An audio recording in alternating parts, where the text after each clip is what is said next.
Welcome to the Rainy Night Storyteller. Tonight, we gather once again under the veil of darkness to immerse ourselves in chilling tales of horror. Let the rain outside set the mood as we venture into the unknown. I hope this video brings you spine-tingling entertainment. Let me know in the comments which story haunts you the most. And if you enjoy the journey into the shadows, don't forget to leave a like and subscribe so you never miss what lurks in the next video. Now, let's step into the mysteries that hide in the dark. Asterisk.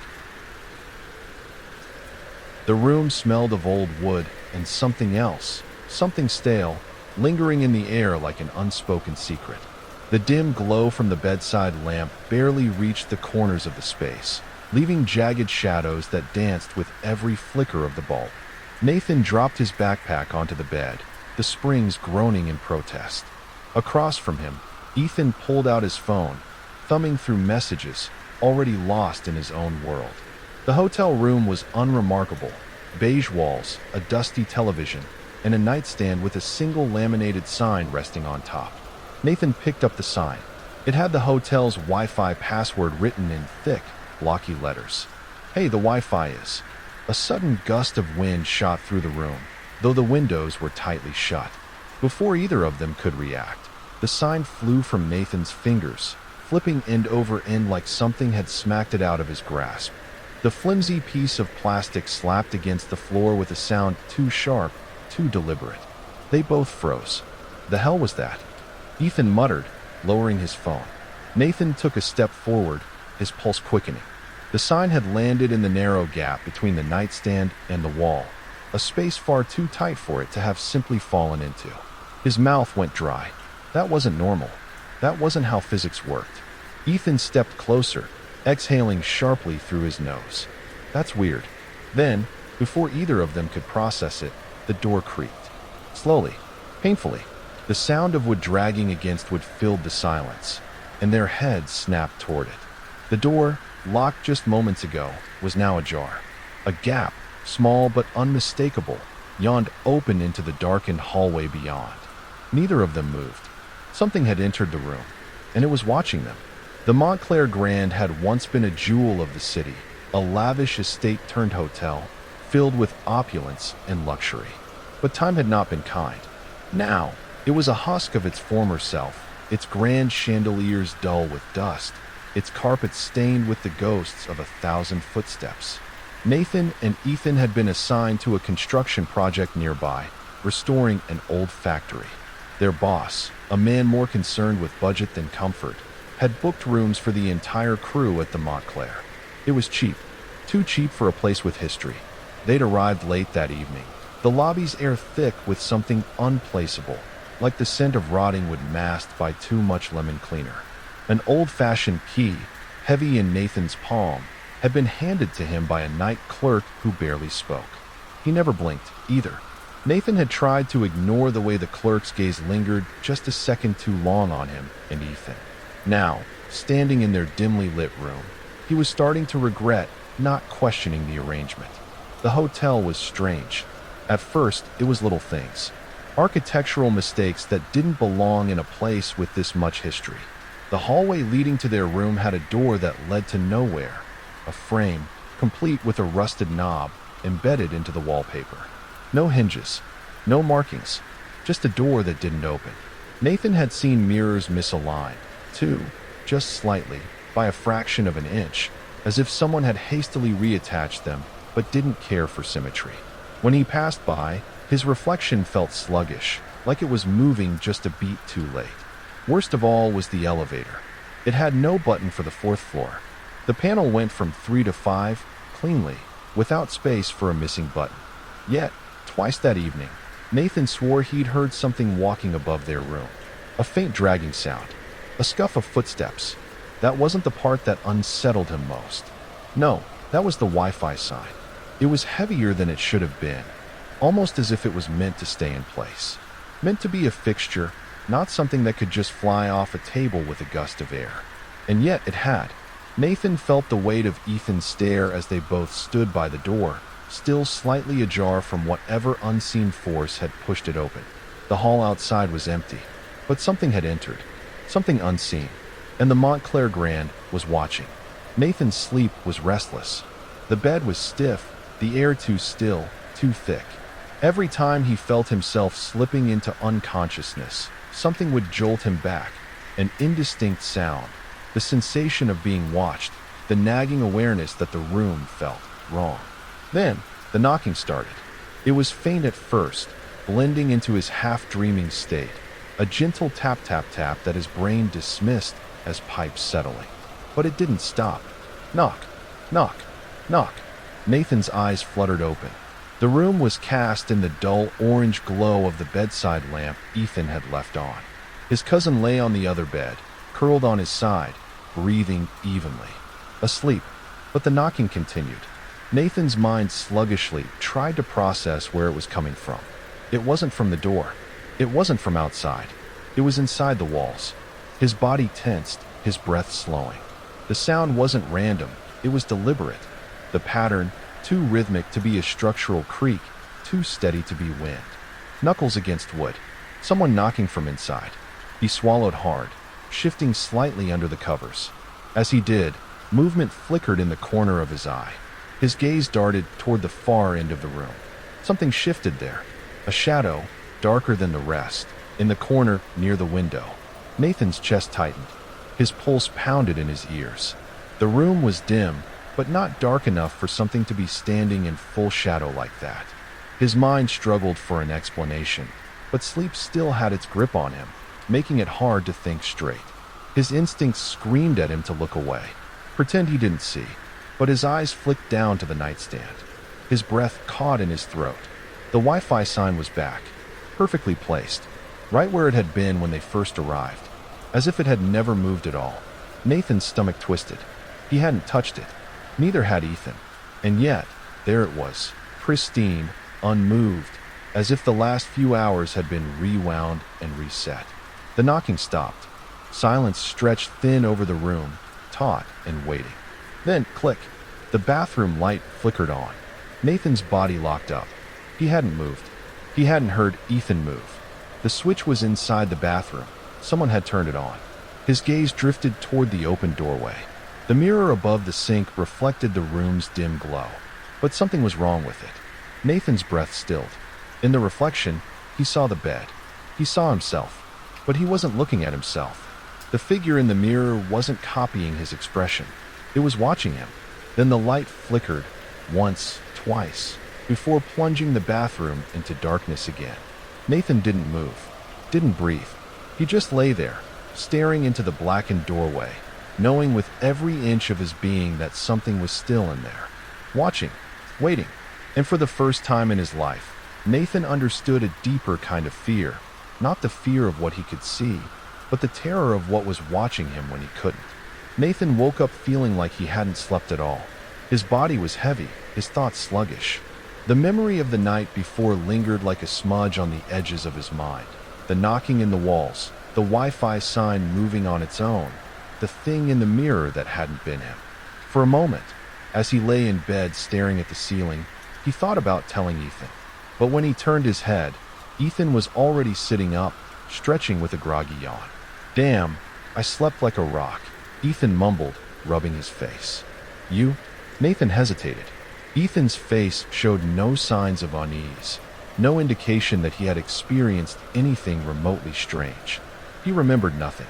Nathan opened his mouth, then closed it again. What was he supposed to say? "Hey, did you hear the knocking in the walls? Did you see the thing in the mirror?" He decided against it. Instead, he swung his legs over the side of the bed and muttered, "Yes, same." But as he stood, his eyes flicked toward the nightstand.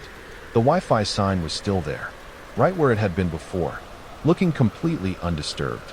Nathan's stomach twisted, but he forced himself to shake it off. Maybe I imagined it. Sleep deprivation could do weird things to the brain.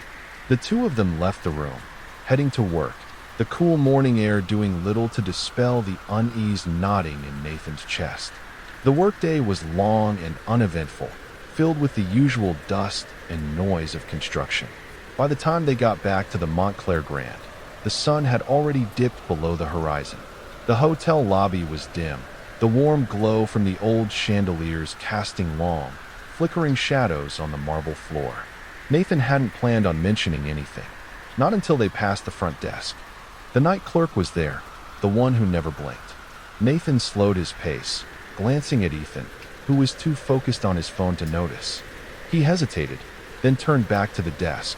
The clerk met his gaze, his face expressionless. Nathan cleared his throat. "Hey, a weird question. Do the walls here have, like, weird pipes or something? I heard knocking last night." The clerk's brow twitched.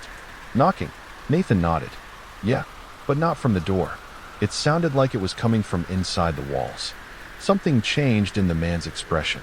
Barely perceptible, but there. A flicker of something that almost looked like recognition. A pause.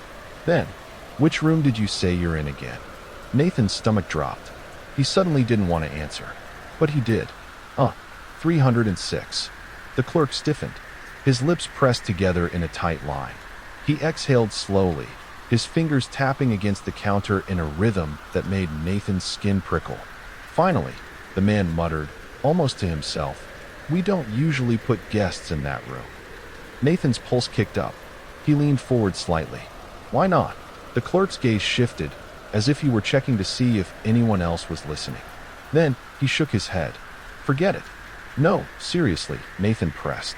"What's wrong with the room?" The clerk's expression hardened. "If you're smart, you'll check out early." Then, without another word, he turned his attention to something else, ignoring Nathan entirely.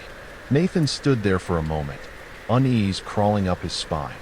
When he finally turned back to Ethan, his cousin was staring at him. "What was that about?"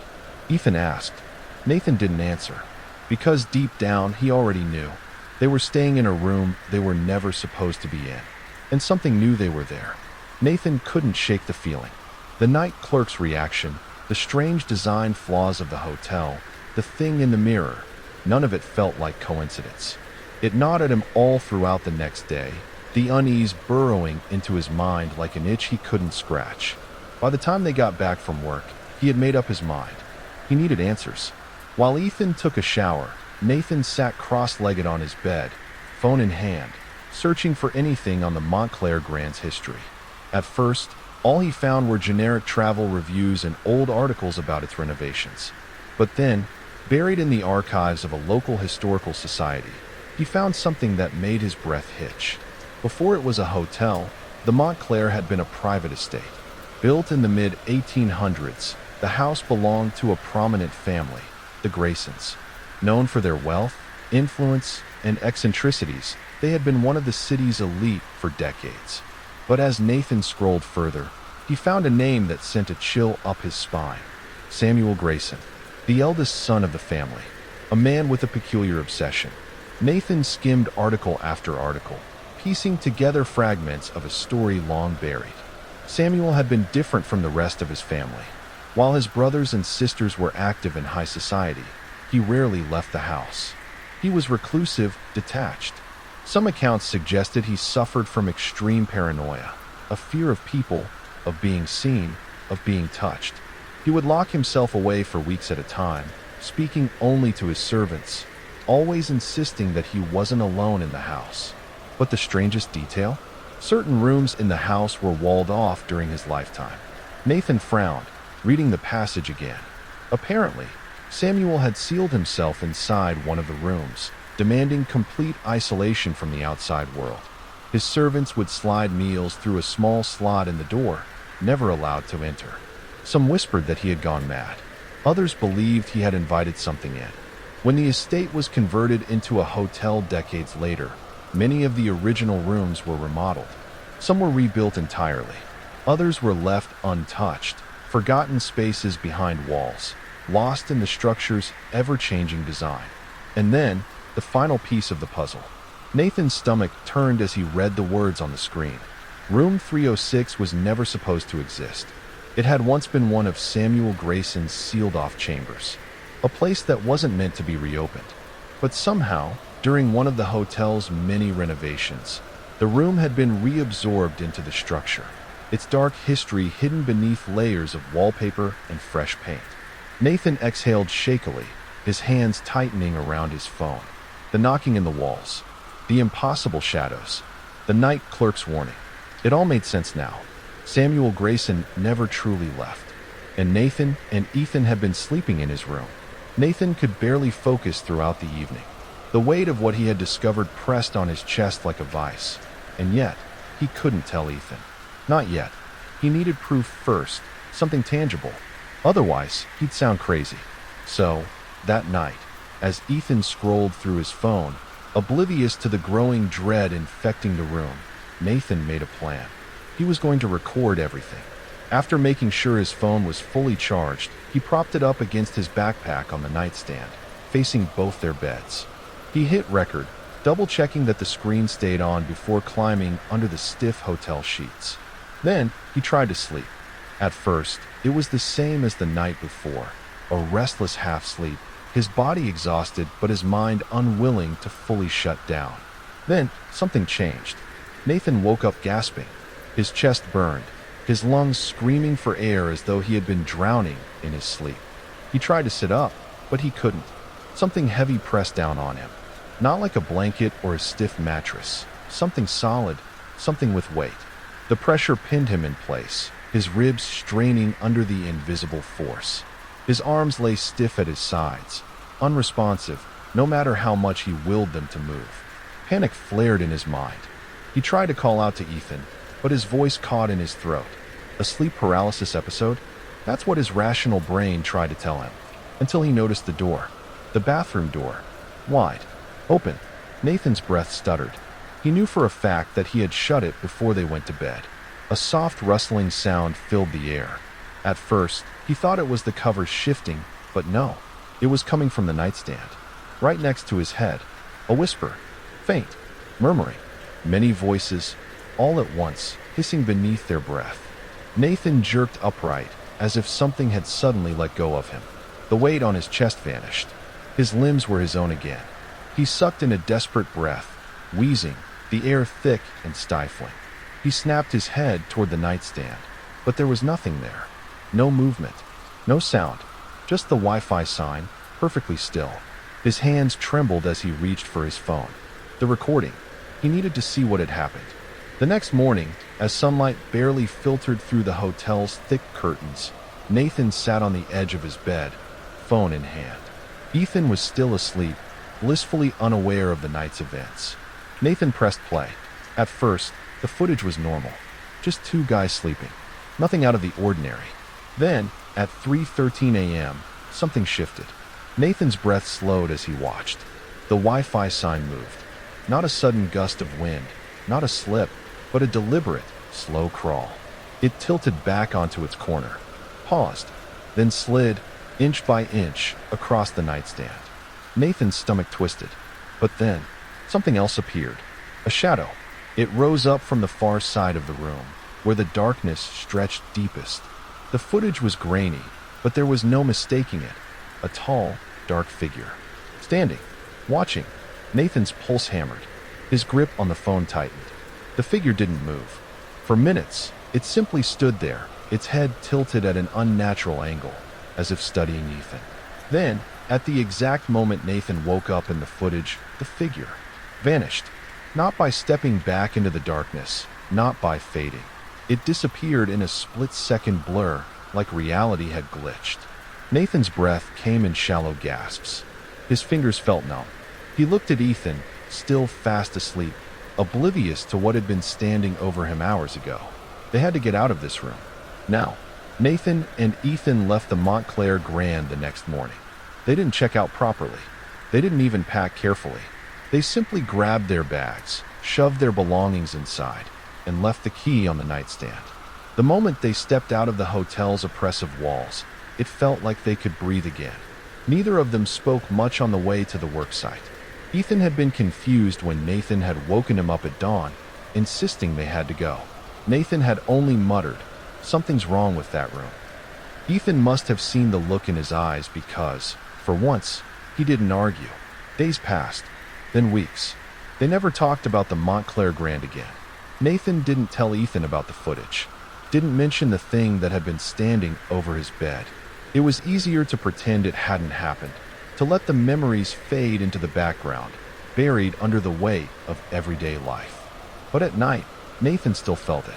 The weight on his chest, the whispers in his ears, and sometimes, in the middle of the night, he would wake up with the inexplicable feeling that something was standing in the corner of his room, watching, waiting, but nothing was ever there, or at least, nothing he could see. 3 weeks after leaving the Montclair Grand, a package arrived for Nathan. There was no return address, no sender, just a small, unmarked box sitting on his doorstep. A cold wave of dread washed over him as he picked it up. The weight was familiar, too familiar. Slowly, carefully, Nathan unwrapped the box. Inside, nestled in a bed of crumpled brown paper, was the Wi-Fi sign, the exact same one from room 306. Nathan's breath hitched. He had left it behind. He had made sure of it. So how was it here? His hands trembled as he reached inside, carefully lifting the laminated sign. That's when he saw it. A note, folded neatly, tucked beneath the sign. The paper was yellowed, the ink smeared in places as if the writer's hand had been shaking. Nathan's throat went dry as he unfolded it. For words, scrawled in uneven, jagged handwriting. You were never supposed to leave. Nathan dropped the paper as though it had burned him. His pulse thundered in his ears. He spun, glancing over his shoulder, half expecting to see something standing in the doorway. But his apartment was empty, silent, still. Yet, deep in his gut, he knew. He had left the Montclair Grand, but something had followed him. The street was empty. Lena pulled her coat tighter around herself as she walked along the deserted sidewalk, her breath fogging in the crisp night air. The distant hum of a street lamp buzzed intermittently, its flickering glow casting long, broken shadows across the pavement. Beyond the cracked sidewalk, a small neighborhood park sat in silence, swings swaying gently in the wind, their rusty chains groaning softly. It was past midnight, and the world felt unnaturally still. Even the usual nocturnal sounds, stray cats knocking over trash cans, the occasional distant bark, were absent. Just her own steady footsteps, tapping against the concrete. Then she heard it. A different sound. A rustle, not from the wind, but deliberate. Slow. Heavy. She turned the corner and saw him. A man stood beneath the dim glow of a dying street lamp, half shrouded in shadow. He was tall, his frame obscured by a long, transparent plastic coat that reflected the flickering light in strange, oily patterns. His hands, clad in tight blue surgical gloves, gripped something wrapped in black plastic. The shape was awkward, bulging in odd places, as though whatever was inside had been hastily crammed together. Lena stopped breathing. For a moment, neither of them moved. The man shifted slightly, the plastic rustling around him. Then, with startling quickness, he bent down and shoved the bundle into the thick underbrush beside the sidewalk. And then he turned to her. His bald head glistened under the weak light. His face, expressionless, unreadable, locked onto hers. Lena's pulse pounded against her ribs. She glanced around. No one. No open windows. No late-night joggers. Just her. And him. Her instincts screamed at her to turn around, to walk away, to pretend she hadn't seen anything.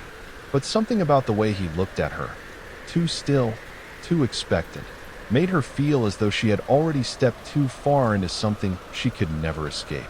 She was not supposed to see this. And yet, she had. Lena walked fast, not running, but close enough.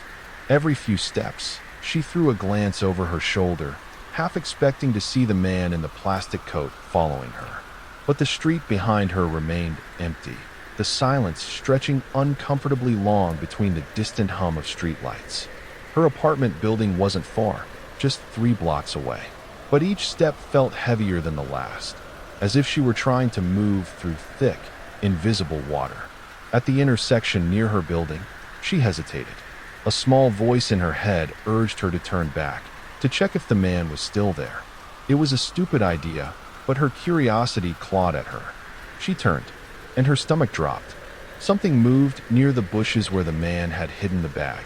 It was subtle, just the faintest shift of darkness against darkness, but she saw it.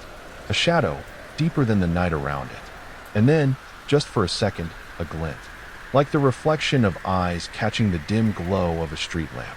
Watching her, Lena sucked in a sharp breath and spun back around. She practically sprinted the rest of the way to her building, fumbling with her keys as she reached the entrance. The hallway light flickered as she rushed inside, shutting the door with a firm click. Safe, or so she told herself. That night, Lena lay in bed, staring at the ceiling. Her mind wouldn't let go of what she'd seen. The man, the plastic-wrapped bundle, the eyes in the bushes. It could have been nothing. Maybe just a homeless person looking for food. Maybe the man was just disposing of something mundane. A sanitation worker? No, he wasn't dressed like one. And he didn't throw that bag away. He hid it. Her gut twisted. The way he had looked at her. Not startled. Not confused. Just expectant. As if he knew she would see him. As if he had been waiting for it.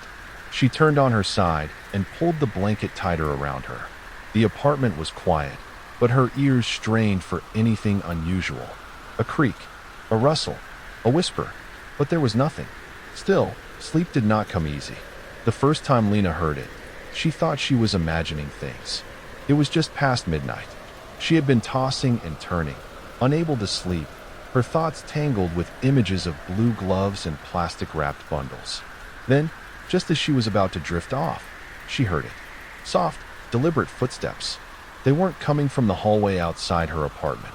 They were outside her window. Her blood ran cold. She lived on the second floor. Lena sat up, heart hammering. The sound stopped. She held her breath, straining to hear over the pounding in her ears. A breeze rustled the trees outside. A car rumbled in the distance. Nothing else. It had to be her mind playing tricks on her. She was letting paranoia get to her. Still, she barely slept that night. The next morning, Lena hesitated before opening her apartment door. A strange feeling prickled at her. Something was off. And then she saw it. A faint smudge on the doorknob. Greasy, slightly bluish, almost like. Her breath caught in her throat. It looked like someone had touched it with a gloved hand. Blue gloves. Lena's stomach twisted. She wiped the doorknob clean with a trembling hand, trying to convince herself it was just her imagination. But as she stepped outside, that creeping sensation returned, that suffocating feeling of being watched. She scanned the street. The sidewalk was empty. No sign of him. But she knew. He was there. Somewhere. That evening, Lena stood at the kitchen sink, washing dishes with shaky hands. The sun had set, and the dim glow of her apartment lights reflected off the window in front of her. She glanced up, and there he was, standing across the street. Still, silent, staring. Her heart lurched into her throat. The man with the blue gloves didn't move. He didn't shift his weight or adjust his stance. He just stood there, his face unreadable in the shadows, his posture unervingly rigid, like a mannequin watching from the darkness. Lena's breath came in shallow gasps. Her hands were wet, soapy. She didn't dare move to wipe them. A car passed. Its headlights briefly illuminated the sidewalk. And in that fleeting moment, she saw him clearly. His plastic coat gleamed under the light. His gloved hands rested stiffly at his sides. Then, just as suddenly as he appeared, the darkness swallowed him again. Lena stumbled backward, nearly knocking over a glass. She turned off the water with a trembling hand and yanked the curtain shut. This was real. This was happening. The next day, Lena met Maya at a cafe. "You have to call the police," Maya said, her voice low but urgent. "This isn't normal, Lena. He's stalking you." Lena hesitated, gripping her coffee cup tightly. "What if I'm overreacting?" she whispered. "I mean, I didn't actually see him do anything." Maya gave her a look. "Lena, he was watching your apartment in the middle of the night. There was a smudge on your door. And don't forget the plastic-wrapped bag." Lena swallowed. She knew Maya was right. But something about reporting him made her uneasy, like she was crossing some invisible line. Her phone vibrated. She glanced at the screen. Missed calls. Several of them. All from an unknown number. And all within the time frame she had seen the man outside. A cold dread settled over her. This wasn't a coincidence. Lena couldn't shake the feeling that the answer lay in the bag. She had seen the man hide it. Whatever he had been carrying, he didn't want anyone to find it. And now, it was all she could think about. Maya wasn't thrilled about the idea of going back to the park, but Lena convinced her it was safer in broad daylight. "We check," We leave, Lena said. If it's still there, we call the police. If it's gone, at least we know. Maya sighed, rubbing her temples. Fine, but if I hear one weird noise, I'm out. They arrived at the park just after noon. The area looked different in the daylight. Less menacing, more ordinary. Children played on the swings. A jogger ran past, music blasting from her earbuds. But as they approached the bushes where Lena had last seen the bag, her pulse quickened. She crouched down, hands trembling slightly as she parted the branches. No bag. Lena's stomach twisted. It's gone. Maya let out a breath of relief. Good. That means whatever it wasn't meant for us to find. But Lena wasn't ready to let it go. She scanned the ground, pushing leaves aside. And then she saw it. A small scrap of fabric, half buried in the dirt. Dark red stains marred its surface, soaked deep into the fibers. Blood. Maya stiffened. Lena, what the hell? Lena swallowed hard. She picked up the fabric carefully, turning it over. It wasn't just stained. It looked like someone had used it to wipe something clean. A blade? A weapon? Her hands grew cold. The bag was gone, but something had happened here. Something violent. Lena spent the next several hours spiraling down an internet rabbit hole. She started with missing persons cases in her city. At first, it was just curiosity, trying to make sense of the unease clawing at her. But then she noticed a pattern. Women. All of them had disappeared at night. All of them had been walking alone. Her breath caught in her throat as she clicked on an old police report. A witness account from a year ago. I remember seeing someone near the last place she was spotted. A man, bald, wearing gloves. Lena's blood ran cold. The reports span years. Different locations, different times, but always the same description. A man, bald, wearing gloves. Her hands hovered over her keyboard. She had seen him. She had watched him hide something. A fresh wave of nausea rolled through her. She had to tell someone. Maya drove her to the police station that evening. The officer at the front desk listened patiently as Lena recounted everything. The man, the bag, the bloodied fabric. She even showed them the articles she had found. The officer sighed. Ma'am, I understand this is scary, but we don't have any evidence of a crime. Lena blinked. What? Did you not hear me? He's been seen near missing persons cases. The officer gave her a placating look. And all of those cases are still unsolved. There's no proof this man is involved. Maya crossed her arms. So you're just going to ignore it? We're not ignoring anything, Mississippi. But without hard evidence, there's nothing we can do. Lena felt her stomach drop. They weren't going to help. The officer slid a card across the desk. If you see him again or feel unsafe, call this number. We'll send someone to check it out. Lena wanted to scream. She didn't need someone to check it out. She needed them to believe her. As she and Maya left the station, the weight of it all settled in her chest. No one was coming to help. She was on her own. Lena woke with a start. At first, she wasn't sure why. The room was dark, silent except for the faint hum of her fridge in the other room. Her heart pounded in her ears, the heavy weight of sleep still pressing down on her. Then she heard it. A noise. A soft scrape against the floor. Her blood ran cold. It came from the kitchen. Lena lay frozen, barely breathing. The sound wasn't loud, but it was unmistakable, the faint rustling of something shifting in the dark. Her mind raced. It could be nothing. The wind. The fridge. Then, a slow creak. The kitchen door. Someone was inside.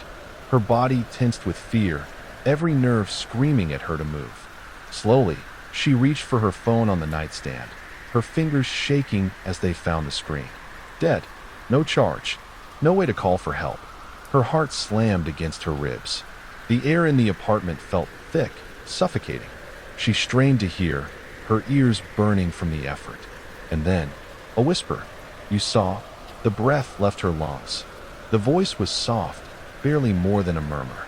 But it was there. Close. Inside. Lena's mind reeled. The man. The bag. The bloodied fabric. She thought she had escaped him that night. Thought she had left him on that empty street, staring after her. But he had followed her home. Not just tonight. Not just now.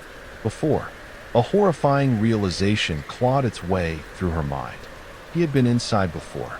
Her breaths turned shallow, her body stiff with terror. He had been watching. waiting. He was here now. Lena forced herself to move, inching her legs off the bed as quietly as she could. The wooden floor creaked under her weight, and she stopped breathing. Silence. Then, another sound. Soft footsteps. Coming closer. She had seconds to decide. Fight. Run. Hide. The darkness felt alive, shifting around her, suffocating her. The whisper repeated, closer this time. You saw, and then, the bedroom door creaked open.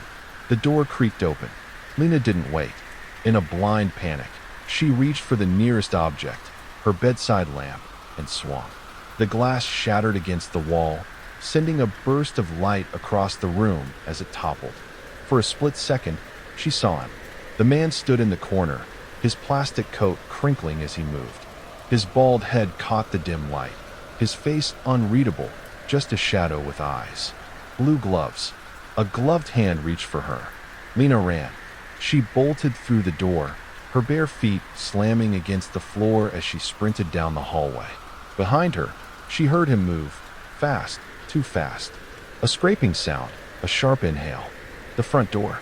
She fumbled with the lock, fingers trembling, body screaming at her to move faster. Another step behind her. With a desperate yank, she ripped the door open and threw herself into the hallway. She didn't stop. Down the stairs, out the building, barely feeling the cold against her skin as she sprinted through the empty streets. She didn't look back. Maya's face was a mix of horror and disbelief when she opened the door. Oh my God, Lena. Call the police. Lena gasped, barely able to form words. He was inside. Inside my apartment. Maya didn't hesitate. The next few hours blurred together. Sirens, officers asking questions, the distant ringing in Lena's ears. She barely registered any of it. They searched her apartment. The man was gone. Nothing was missing. Nothing broken. At first, it seemed like she had imagined it. Until one of the officers called her into the bedroom. He pointed to her bed. Did you put this here? Lena frowned. What? The officer knelt and pulled something from beneath the frame. A small, black device. A camera. Lena's stomach dropped. It had been taped under her bed, the lens facing up. Hidden. Watching. The officer's face was grim. It was recording. Lena's breath hitched. How long? He hesitated. We'll have to analyze the footage. She didn't want to know. She did know. This wasn't just about that night. He had been watching her for weeks. The story made the news. A mysterious stalker. A string of disappearances. The police searched, but the man with the blue gloves was never found. Lena moved out of her apartment, but the fear never left. Because she knew. Somewhere he was still watching. The dead of night. Outside, the wind whispered through the trees, rattling bare branches against the old wooden house. The town, small, isolated, and stubbornly unchanged, was the kind of place where people left their doors unlocked, convinced that nothing bad ever happened there. Inside, Claire sat curled up on the couch, a blanket wrapped around her small frame, her eyes glued to the flickering light of the television. The muted voices of a late-night cartoon filled the empty house. She was used to this, being alone. Her parents worked late, sometimes not coming home until past midnight. The house was always too quiet at night, but she had learned to tune it out. The creaks in the floorboards, the sighs of old wood settling, those were normal sounds. She told herself that over and over. But then came a different sound, a slight rattle. Claire's breath hitched. She turned her head, eyes darting toward the kitchen. The sound had come from the back of the house. Another rattle. Someone was trying the back door handle. Her heart pounded in her chest. She slid off the couch, moving on bare feet toward the kitchen, careful not to make a sound.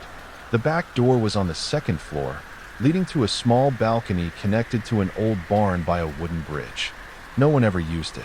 The bridge was rotting, dangerous. Her parents had told her never to go near it. So why was someone trying to get in? The door handle turned again, harder this time.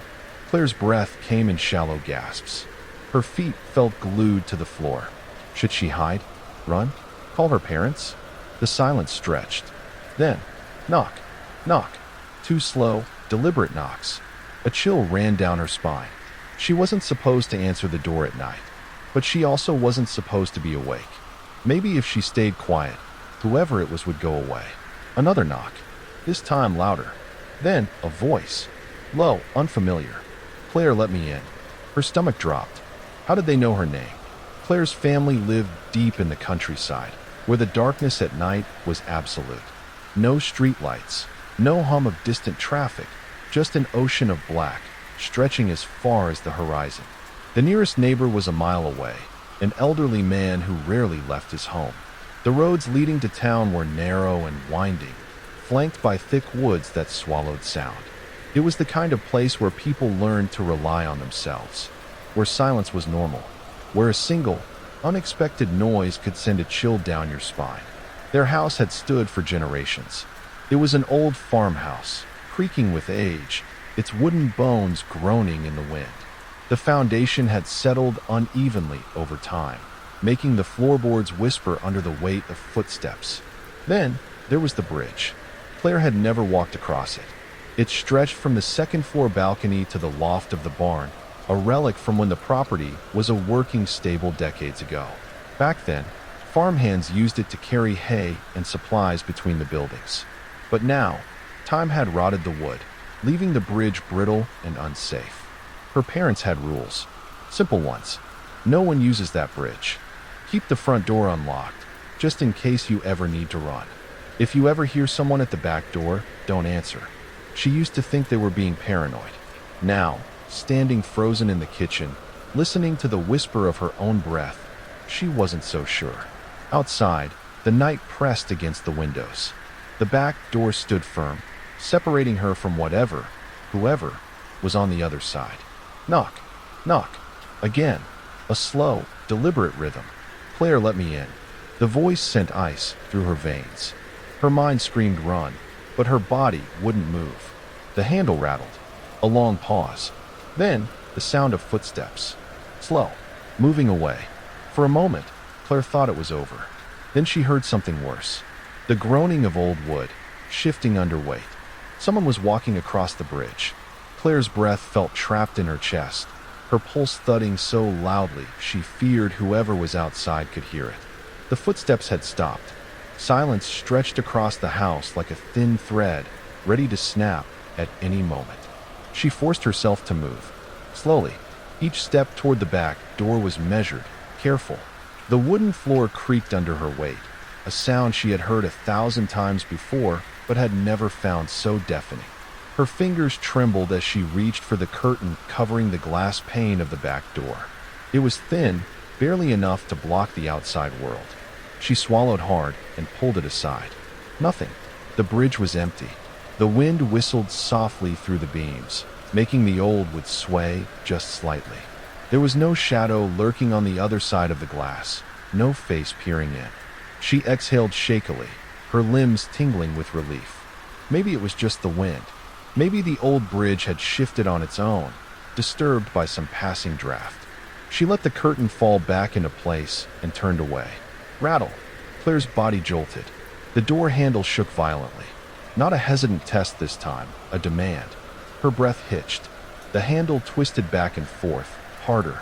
Whoever was on the other side wasn't just checking to see if it was locked. They were trying to get in. Her mind screamed at her to run, to get as far away from the door as possible, but her legs refused to obey. And then, knock. She flinched. Knock, knock, knock.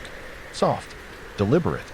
Each knock landed like a heartbeat, slow and patient, as if whoever was out there had all the time in the world. Her stomach twisted. She couldn't move, couldn't breathe. Then, the voice returned. Low, closer this time. Claire, why won't you let me in? Claire stood frozen, her small hands curled into fists at her sides. The air around her felt thick, suffocating. She should run. She should hide. But she couldn't move. And then, a voice. Soft. Familiar. Wrong. Claire opened the door. Her breath caught in her throat. It was her mother's voice. But her mother was at work. Claire's mind struggled to make sense of it. Maybe she had misheard? Maybe it was a trick of the wind? No. The voice was clear. Deliberate. Claire, it's me. Let me in. The hairs on the back of her neck rose. She wanted to believe it. She wanted to run to the door and throw it open. But something wasn't right. The tone was too hollow, too flat, like someone mimicking speech without understanding what the words meant. Too rehearsed. A slow shuffling sound came from outside.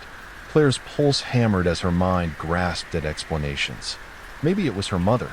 Maybe she had come home early. Maybe. Another shuffle. Too fast. Like something shifting positions unnaturally quickly. Claire clamped a hand over her mouth, forcing herself to stay silent. The landline phone sat on the wall near the kitchen. She had to call. Heart pounding. She took slow, deliberate steps toward it, careful not to make a sound. The receiver felt ice cold in her grip as she dialed her mother's number, her fingers fumbling. The ringing felt endless. Then, click. Her mother's voice, warm and tired. "Sweetie? What's wrong?" Claire's throat tightened. Her voice came out in a whisper. "Mom, are you at the back door?" Silence. The kind that stretched too long. Then, her mother's voice again. Sharpened. Alert. "Get away from the door. Now." Claire stumbled backward, the phone still clutched in her trembling hands. Slam. The door shuddered violently in its frame. The soft knocking had turned into something else. Frantic, desperate, violent. Her pulse roared in her ears as she stared at the door, her breath coming in short gasps. Slam. Slam. Whatever was outside wanted in. The door frame groaned under the pressure. And then, silence. The house seemed to inhale, the tension pressing down on her like a weight. Claire's hands shook as she held the phone to her ear. Her mother was still on the line. "Mom," she whispered. Nothing. Then, a shadow moved past the window. Claire's stomach lurched. It was tall. Too tall. The figure swept by the glass too smoothly, as if gliding rather than walking. She choked back a sob and bolted for the front door. Her parents always told her to keep it unlocked, just in case. If something was wrong, she could run. Her fingers hovered over the handle. Her heart told her to flee, but something deeper told her, do not open the door. Then, the phone crackled. Her mother's voice returned, urgent, sharp. "Claire, listen to me. Whatever you do, do not open the door." Claire's hands trembled as she clutched the phone, her mother's warning still ringing in her ears. "Do not open the door." She crept toward the front window, her breath shallow, praying she'd see the glow of headlights piercing through the dark. If her parents were coming home, she could run outside, sprint to them, and this nightmare would be over. But there were no headlights, just the night, heavy, suffocating. And then, her blood turned to ice. There was something standing in the middle of the dirt road. Claire's fingers dug into the curtain as she tried to make sense of what she was seeing. It was tall, unmoving. Its shape was wrong, not quite human, not quite shadow. A vague outline of a figure, standing perfectly still as if waiting. And though it had no eyes, she knew it was looking at her. Her throat locked up. Then, tap, tap, a sharp sound, right against the glass. Claire spun so fast she nearly fell. The thing was no longer in the road. It was at the front door. Its silhouette loomed through the frosted pane of the door's small window. No features, no face, just there. The landline crackled. Her mother's voice was gone. Instead, a new voice. "Let me in, Claire." Her stomach twisted. It was her father's voice. But it wasn't. The tone was flat, too perfect, like someone playing back a recording of him speaking. Her knees buckled as she realized the truth. The thing outside wasn't just knocking. It was imitating them. Claire's breath came in short, panicked gasps. She pressed herself against the wall, her fingers clutching the phone so tightly it hurt. The thing was still at the door, standing impossibly still. The air in the house felt thick, wrong, as if something had seeped inside despite the locked doors. Then, a flood of light, bright, blinding. The sound of an engine rumbling into the driveway. Headlights poured through the windows, cutting through the suffocating darkness. Claire gasped, stumbling toward the window. Her parents' car. They were home. She turned back toward the front door, but the thing was gone. Not a movement, not a sound, just gone. But before the night swallowed it completely, she swore she heard it. A whisper, soft, barely there. Not tonight, but soon. The front door burst open. Her mother ran in first, eyes wide with panic. "Claire!" She grabbed her, pulling her into a tight hug. Her father was right behind her, his face pale as he scanned the house. What happened? Claire tried to speak, but her voice cracked. Something was here. Her father's expression hardened. Without another word, he grabbed the flashlight from the kitchen drawer and strode toward the back of the house. Claire didn't want to go, but her feet followed on instinct. The back door was still locked. He unlatched it and stepped out onto the balcony, shining the light toward the old wooden bridge. Claire held her breath. The bridge was broken. The wood had collapsed inward, the center sagging dangerously. The planks were rotten, some missing entirely. No one could have stood on it without falling through. But something had. Her father swept the flashlight across the dirt below. Claire's stomach twisted. Footprints, dozens of them, pressed deep into the mud beneath the broken bridge. But they weren't human. They were long, too long, twisted, misshapen. Her father took a slow step back, his jaw clenched. He didn't say a word. And Claire knew, in that moment, that whatever had been knocking at the door, it would come back. Claire never forgot that night. She never forgot the sound of the knocking, the way it knew her name, the way it tried to sound like them. Her parents never spoke of it again. They pretended it was a bad dream, an overactive imagination. They changed the locks, reinforced the doors, but deep down, Claire knew they were just trying to convince themselves that it hadn't been real. But it had been, and she wasn't the only one who knew it. The town whispered about strange things that had happened before. Unspoken stories. Things that families only admitted in hushed tones behind closed doors. Some said an entity had been stalking families for generations, learning their voices, watching, waiting for the perfect moment to be let inside. Others believed it was a spirit tied to the land, looking for a new host. But Claire knew the truth. It wasn't a spirit. It wasn't a dream. It was real, and it was still out there. She never slept without locking every door now. She never forgot the sound of the knocking. And every now and then, in the dead of night, she would hear it again. Knock, knock, knock. Soft, patient, waiting, and a voice just beyond the threshold. Let me in. The first buzz jolted me awake. I squinted at my phone, trying to shake the grogginess from my head. The screen glowed in the dark, the harsh light burning into my eyes. 1:47 a.m. A message. Unknown number. I see you. I frowned. My heart gave a sluggish thud, not quite alarmed, but wary. Another buzz. Unknown number. Come outside. I sat up, blinking at the screen. My room was silent except for the faint hum of the air conditioner. The street outside should have been empty at this hour. I pushed back the covers and crept toward the window. My fingers hesitated on the curtain before I slowly peeled it back.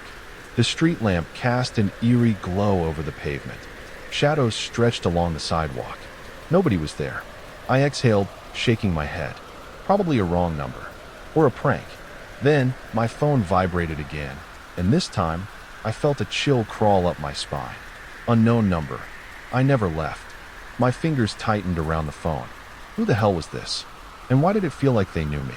The name wasn't in my contacts, but something about the message stirred an old, buried memory. I hesitated, my finger hovering over the keyboard. Then, without thinking, I typed. Who is this?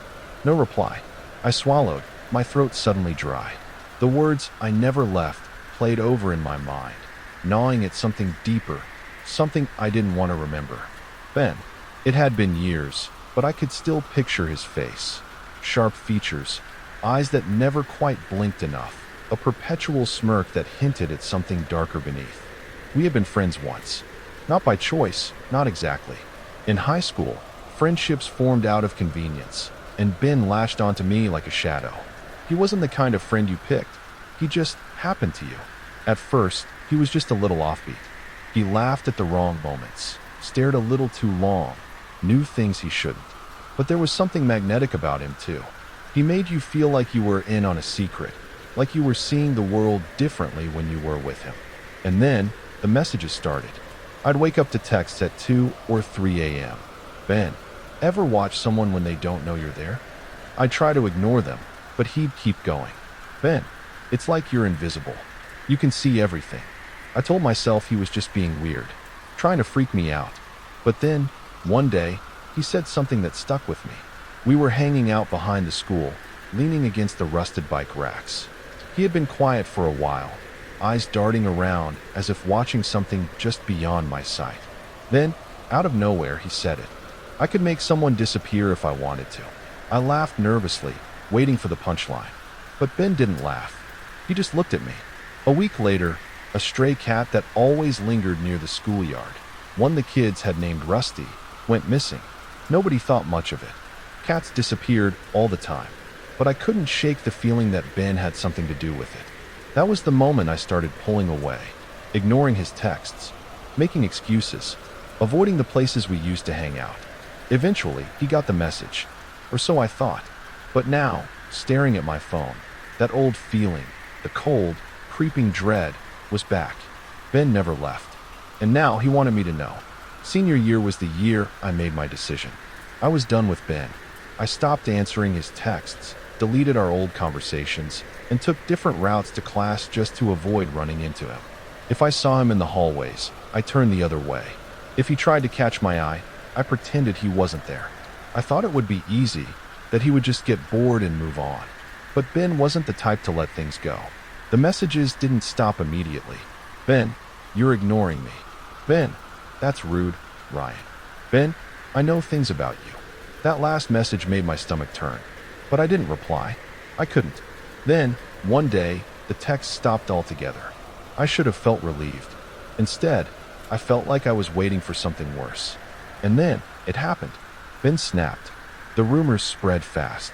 He had attacked another student in the locker room. A quiet kid, someone nobody really paid attention to. They said Ben had made a weapon himself, a homemade knife, carved from something sharp. The details blurred between gossip and truth, but one thing was certain. Ben was gone after that. Expelled. Disappeared. Some said he moved away. Others whispered he had been sent somewhere worse. A juvenile facility, a psych ward. No one knew for sure.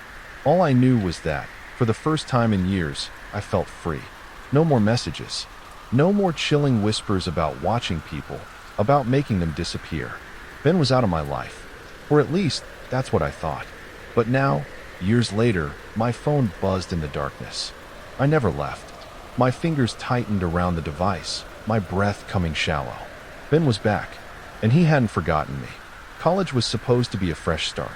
I had left my hometown behind, moved into a quiet apartment near campus, and built a new life for myself. No more looking over my shoulder, no more late-night paranoia.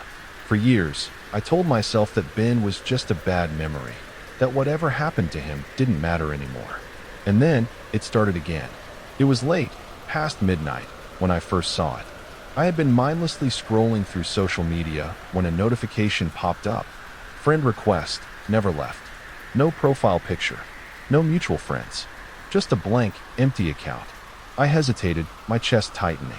The username sent a cold shiver through me. It could have been anyone. Just some troll, some coincidence. But deep down, I knew better. I left the request unanswered. Then, the messages came. Never left. You forgot me.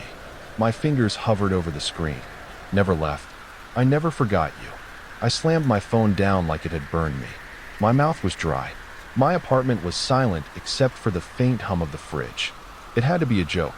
But something about it, something about that I never forgot you, unsettled me in a way I couldn't shake. Over the next few days, the feeling got worse. I started noticing things. Shadows in the corner of my vision that disappeared when I turned my head. The sensation of being watched, like someone was just out of sight. My skin prickled every time I walked home at night, every time I unlocked my door. At first, I tried to dismiss it. Stress, lack of sleep, paranoia creeping back in after seeing that stupid message. But then, something happened that I couldn't explain. I had been extra careful since the messages started. I changed my locks, double-checked them before bed, made sure every window was shut. And yet, one night, I came home and found my front door unlocked. I stopped cold in the hallway, my heart hammering. I knew I had locked it. I was sure of it. My fingers trembled as I reached for the handle. I pushed the door open an inch at a time, every nerve in my body screaming at me to turn around, to run. The apartment was silent. Nothing looked out of place, but something felt wrong. Like the air itself was heavier, like the walls had absorbed something unseen, like someone had been here, like someone had never left. I didn't sleep that night. I sat in my locked apartment, phone clutched in my hand, ears straining for any sound. Every creak of the building sent my pulse racing. Every shift in the shadows made my skin crawl. By morning, exhaustion gave way to something else, determination. I needed to know the truth. Ben was gone, expelled, moved away. That was what everyone said. But what if they were wrong? What if he had never really left? I pulled out my laptop and started searching. His name didn't show up in news articles. No social media, no records of where he had gone after high school. It was like he had been wiped clean. But then, I found something. A forum post from years ago, buried deep in an old local discussion board. Remember the kid who got expelled for stabbing someone? Ever wonder what happened to him? My breath caught in my throat. I clicked. The post was old, dated nearly 5 years back, but the replies told a story I hadn't been prepared for. User 1. He didn't move away. That's just what they told people. User 2. My cousin works at the hospital. He was sent to a psych facility outside town. Real messed up case. User 3. They found him in the woods, talking to himself. Kept saying he wasn't done yet. I swallowed hard, forcing myself to keep reading. User 4. They locked him up. But here's the scary part. He escaped. Last year. No one knows where he went. I stared at the screen, my heart pounding so hard I could hear it in my ears. Ben escaped. A year ago. No one had seen him since. I forced my shaky hands away from the laptop. My breathing was shallow, my skin cold. He had been waiting, watching, and now he was back. The friend who never left. The first photo came at 2:36 a.m. I was lying in bed, my mind restless despite the exhaustion weighing me down. My phone vibrated on the nightstand. Half asleep, I reached for it, expecting another spam email or some pointless notification. Instead, it was a message. Unknown number. One attachment. My stomach twisted before I even opened it. I knew it was him. With a shaky breath, I tapped the image. It was a photo of me, taken inside my apartment. I shot upright, my pulse slamming against my ribs. The picture showed me sitting at my desk, staring at my laptop. The dim glow of my screen was the only source of light, my face illuminated in an eerie blue haze. I looked over at my desk. My laptop was still open, the screen black from inactivity. This picture, it had been taken earlier tonight. While I was here, while I was alone. Buzz. Another message. Unknown number. One attachment. I forced myself to open it. A new photo. This time, closer. It was of me sleeping. My face, half buried in my pillow. My chest rising and falling in the stillness of the night. Someone had stood over me. Had watched me. Had been in my room. My breath hitched, my entire body locking up with pure terror. My vision blurred as I fumbled to call the police, hands slick with sweat. The dial tone rang in my ear, slow, taunting. Then, buzz. A final message. Unknown number. You should have stayed, my friend. The call connected. Someone was in my apartment, I gasped. They took pictures of me, inside. I don't know how they got in. The dispatcher's voice was calm. Too calm. Are you in immediate danger? I looked around my apartment, my breath shuddering. Everything seemed still, normal, like nothing had happened. I don't know, I admitted. The police arrived within minutes. 2 officers swept the apartment, checked the locks, the windows. Nothing was broken. No signs of forced entry. No hidden cameras. No footprints. No proof. Could be a prank, one of them suggested. Have you given anyone a spare key? I shook my head, but I knew the truth. This wasn't a prank. They wouldn't find anything, because Ben didn't need to break in. Ben had always found a way. After the officers left, I sat awake in my living room, every light on, my body rigid with paranoia. Hours passed. My eyes burned from exhaustion, but I couldn't bring myself to sleep. At some point, I must have drifted off, because when I woke up, something was different. The air was heavy, stagnant. I blinked groggily, trying to process what had woken me, and then I saw it. The closet door. It was open, just an inch. My chest clenched, my pulse screaming in my ears. I knew. I had shut it before bed. The crack in the door was pitch black, a sliver of darkness cutting into the dim light of my room. My breath caught as an unbearable smell reached my nose. Rotting breath. Thick. Sour. Something was in there, and it was waiting for me to notice. The lights flickered. Then, darkness. A sudden, suffocating blackness swallowed the room. The only light came from my phone screen, trembling in my grip. Then it buzzed. A message from the unknown number. One voice recording. My breath stilled. My thumb hovered over the screen. I didn't want to play it.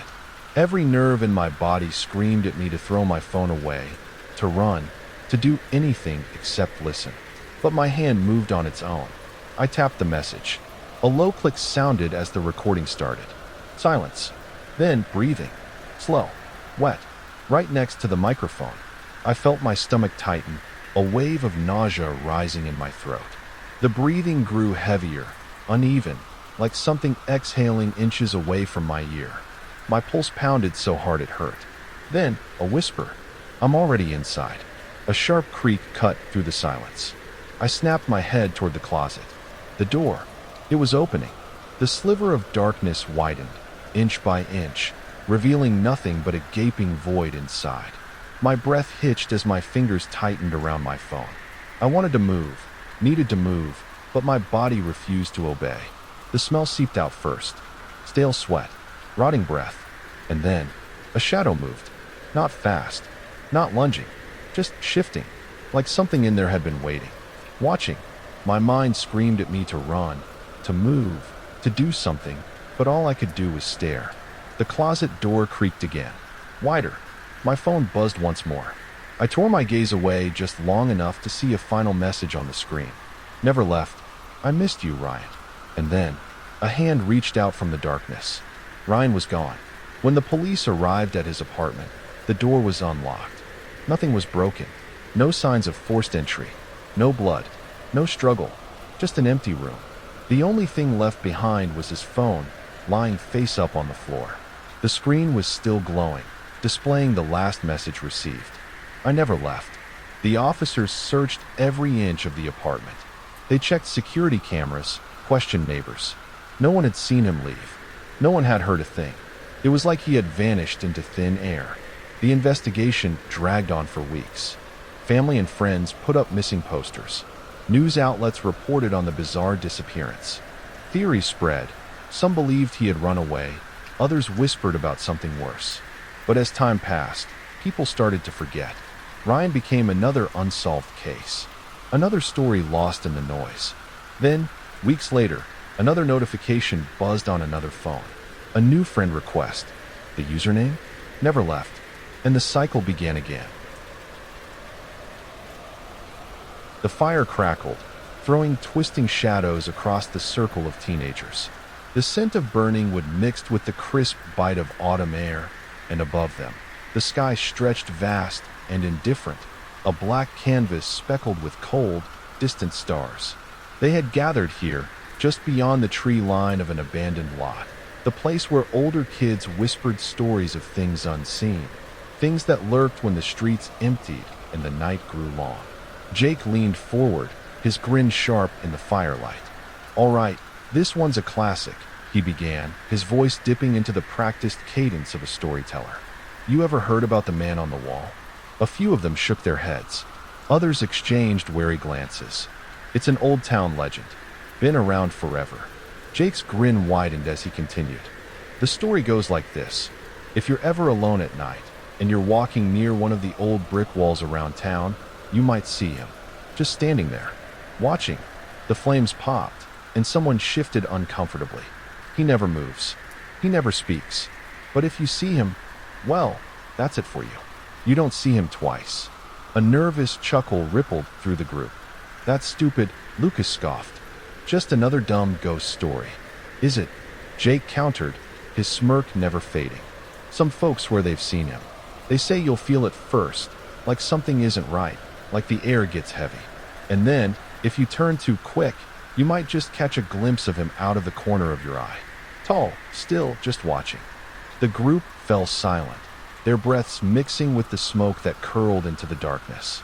Then, a quiet voice broke through the hush. "I've seen him," Nathan murmured. The laughter died instantly. The fire cracked again, sending embers drifting into the night.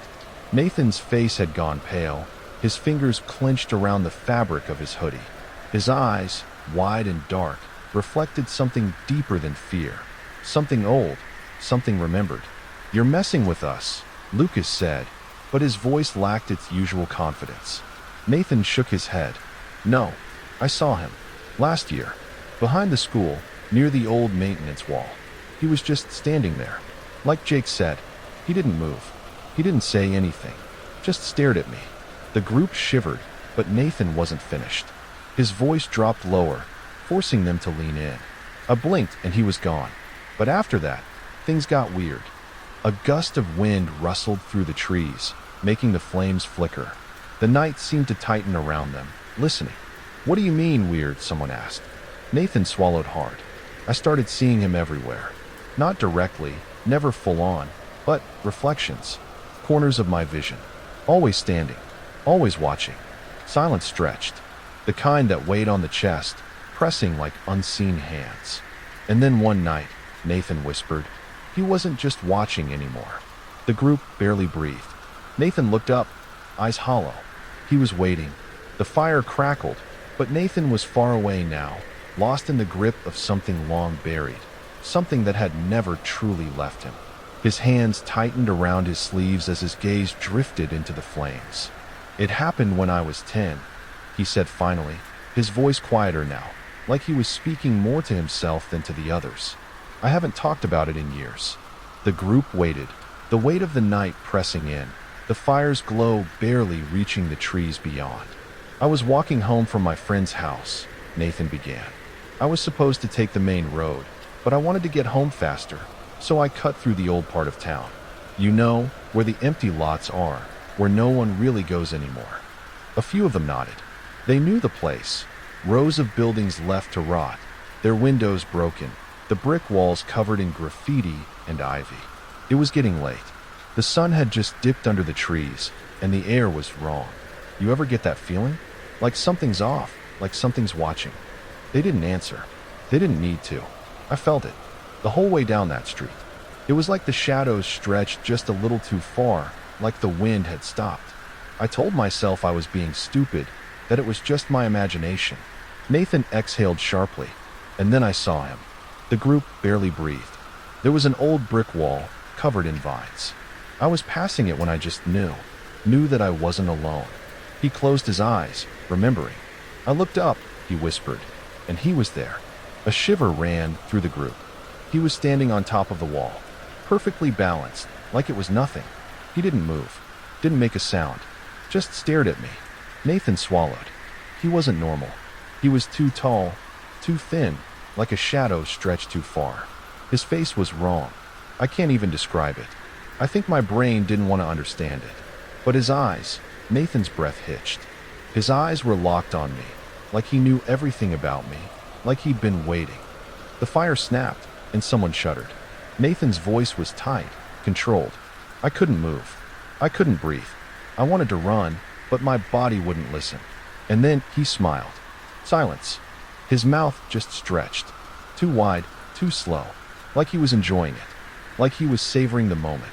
The group sat frozen, their own breath shallow, as if the very act of exhaling might summon something from the dark. And then, Nathan whispered. I blinked. A pause. When I opened my eyes, he was gone. The wind sighed through the trees, making the flames tremble. I ran home. Nathan continued, his voice rough now, like it hurt to speak. Didn't look back, didn't stop. I locked my window that night, pulled the curtains shut. He looked up at the others now, his eyes dark and distant. But it didn't matter. The firelight flickered against his face, deepening the shadows under his eyes. Because that night, he said, his voice barely more than a whisper, I dreamed of him. Nobody spoke. In the dream, I was in my bed, but I wasn't asleep. I couldn't move, couldn't scream. And outside, just beyond the glass, I saw him. The night held its breath. He was standing at my window, Nathan murmured, leaning close, watching me. A shudder ran through the group, unbidden, instinctual. And then Nathan's voice dropped lower. He whispered my name. The fire snapped violently, sending sparks flying. Someone gasped. Nathan let out a shaky breath. I woke up, but the feeling didn't leave. I knew he'd been there. He ran a hand through his hair, his fingers trembling slightly. And after that night, I started seeing him. Not always. Not every day, but enough. Enough to know he was real. A heavy silence settled over them, thick and suffocating. And then Nathan said, his voice so low they almost didn't hear it. One night, he wasn't just watching anymore. The fire had burned low, the embers pulsing softly beneath the weight of the night. After a few uneasy moments, the conversation had shifted, laughter creeping back into the group, pushing aside Nathan's story like it was just another spooky campfire tale. Good one, man, Lucas finally said, forcing a grin. Had me going for a second. The others chuckled, some shaking off the lingering tension, but Nathan didn't join in. He sat there, quiet, his hands clenched in his lap. He knew they didn't believe him. He almost wished he didn't believe himself. But deep down, he knew better. The group broke apart soon after, scattering in different directions, heading home beneath the vast, empty sky. Nathan pulled his hoodie tighter around himself as he walked, the chill biting deeper than before. Something stuck with him.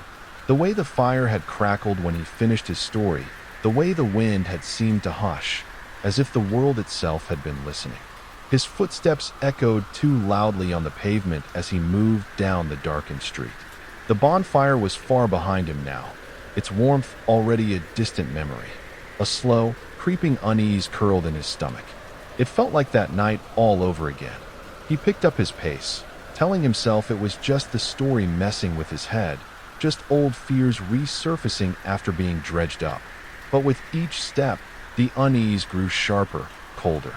Then he realized where his feet had taken him. He stopped. The old brick wall. Nathan's breath came shallow. He hadn't meant to come this way. Hadn't stepped foot near this place in years. And yet, here he was. The lot was still abandoned, still choked with weeds and creeping ivy. The bricks were old and crumbling, cracked from time and neglect. And then, his stomach dropped. There, atop the wall, a shape, still, silent, watching. Nathan's breath hitched. His mind screamed at him to look away, to run, to not blink. But it was too late. His eyes had already locked onto him. The man stood on the narrow edge of the wall, perfectly balanced, exactly the same as before. Not a single detail had changed. Not the way his body loomed too tall and too thin. Not the blank expression that somehow wasn't blank at all. And not the smile. That slow, stretching smile. Nathan felt the blood drain from his face. It had been 10 years, and the man hadn't aged a single day. The street was silent. The world felt frozen. Nathan took a step back. The man didn't move, didn't react. But somehow, Nathan knew he saw him. His pulse pounded in his ears, drowning out every rational thought. This wasn't possible. It couldn't be possible. And yet, Nathan took another step back, the cold pressing in around him. His voice barely came out. No. The man on the wall smiled wider. Nathan's stomach twisted. He couldn't breathe. Then, the man took a step forward. Nathan ran. Nathan barely remembered getting home that night. His legs had carried him on instinct, sprinting down empty streets, lungs burning, every shadow stretching too long, every street lamp humming too loud. By the time he slammed the door behind him, locking it with shaking hands, his body was drenched in cold sweat. His room felt suffocating. Every creak of the house, every rustling tree branch outside sent his heart into his throat. But morning came, and nothing happened. No signs of him. No footprints outside the window. No whispered name. Maybe it was just his mind playing tricks on him. Maybe dragging up the past had stirred old fears, ghosts of childhood nightmares that had no real weight in the present. That was what he told himself. But deep down, Nathan knew better. The first time it happened again was the next afternoon. Nathan was sitting in class, staring blankly at the clock, counting the seconds until he could leave. His body still felt sluggish from lack of sleep. Then, a prickle at the back of his neck. That feeling. He turned his head, eyes scanning the windows at the far end of the classroom. Outside, beyond the fence, beyond the empty lot across the street, a figure, standing on top of the old brick wall. Nathan's breath caught. Tall, unmoving, watching. The man on the wall, exactly the same as before. Nathan's fingers dug into his desk. No, no, this isn't real. He looked away, heart hammering, forcing himself to breathe. When he dared to glance back, gone, like he'd never been there at all. Nathan shivered, forcing himself to focus on the lesson, on anything but the gnawing feeling in his gut. But it didn't stop. The next day, it happened again. Nathan was walking home, the afternoon sun casting long shadows. He was passing the park when he saw him, perched on the edge of the pavilion roof. Still, watching, Nathan stopped mid-step, the world blurring around him. The man shouldn't be there. The pavilion wasn't even that tall, but no normal person would stand like that. Perfectly balanced, unmoving. Nathan turned sharply, breathing uneven, and walked the long way home. He told himself not to look back. He did anyway. The man was still there, and he was smiling. By the fourth day, Nathan stopped pretending. The man wasn't just in his head. He saw him everywhere. At the edge of rooftops, balancing on fences, perched atop stop signs. Always distant, always watching. No one else ever saw him. Nathan tried to tell his friends, but they just exchanged looks. "Okay, dude," Jake said, laughing nervously. "Maybe you need to chill with the horror movies for a while. You've been really stressed lately," one of the girls added. "Are you getting enough sleep?" Nathan wanted to scream. How could they not see him? Every time he pointed, the man wasn't there anymore. Then, on the sixth night, the pattern changed. Nathan had spent the whole evening holed up in his room, blinds drawn, mind spiraling. Maybe if he ignored it, it would go away. Maybe it was all in his head. Then, a sound, faint, a slow, deliberate tap on the window. Nathan's breath hitched. He didn't turn around. His entire body went stiff, every nerve screaming. Another tap, and then, his name, a whisper, just outside the glass. Nathan's vision blurred with terror. He couldn't move, couldn't breathe, couldn't turn around. Then, silence. Nathan sat there, frozen in the dark, for what felt like hours. Eventually, he forced himself to look. Hands trembling, he reached for the curtain. Slowly, so slowly, he pulled it back. Nothing, just his own reflection in the window. And beyond it, only darkness. But Nathan knew. The man was getting closer. Nathan knew he wouldn't survive this if he didn't find out what was happening. The sleepless nights, the constant feeling of being watched, the whispers at his window. It was more than he could take. And worst of all, he knew he was running out of time. So he did the only thing he could. He started digging. The library was nearly empty when Nathan arrived. It smelled of old paper and dust, the fluorescent lights buzzing softly above him. He had no idea where to start. How do you look up a man who shouldn't exist? But then he thought back to how the man always appeared. Standing on the wall. A strange behavior. Unnatural. Inhuman. What kind of person would do something like that? Nathan began searching through old town records, scanning through brittle newspaper archives that had been digitized and buried in the library's ancient database. He skimmed articles from decades ago, looking for anything strange, disappearances, deaths, anything about a man on a wall. And then he found it. Samuel Greaves. The name meant nothing to him at first, but the more he read, the colder he felt. In the 1920s, Samuel Greaves had been well known around town, not for good reasons. People called him odd, a man obsessed with heights, always seen climbing things he shouldn't. He would walk along rooftops, balance on fences, even perch on the edges of bridges. He was like a bird that never flew, one old interview had said. Always just standing there, watching, like he was waiting for something. And then one day, he was gone, vanished without a trace. Some people believed he had finally fallen, that his luck had run out. But others weren't so sure. Nathan's stomach twisted as he read further. There were rumors. Some claimed Greaves had been heard muttering strange things before he disappeared, talking about how there's something beyond the edge, something waiting to pull me over. Others whispered that he had never fallen at all, that something had taken him. And the worst part? People still saw him. Not as a man, not as something living, but as a shadow on the walls, a figure that should not be there. And those who saw him, they never escaped. Nathan's breath turned shallow. His hands were cold, his fingers numb. This wasn't just happening to him. It had happened before. It would happen again. And now Nathan knew. Samuel Greaves wasn't gone. He was still here, still waiting. And he had found his next victim. Nathan didn't sleep. Not after what he had read. Not after realizing there was no way out. Samuel Greaves wasn't a man anymore. Maybe he never had been. Maybe whatever happened to him in the past had turned him into something else. Something patient. Something hungry. And now, he was here for Nathan. So Nathan sat in his room, back pressed against the wall, his hands gripping the baseball bat he had dragged from the garage. It was laughable. What good was a bat against something like this?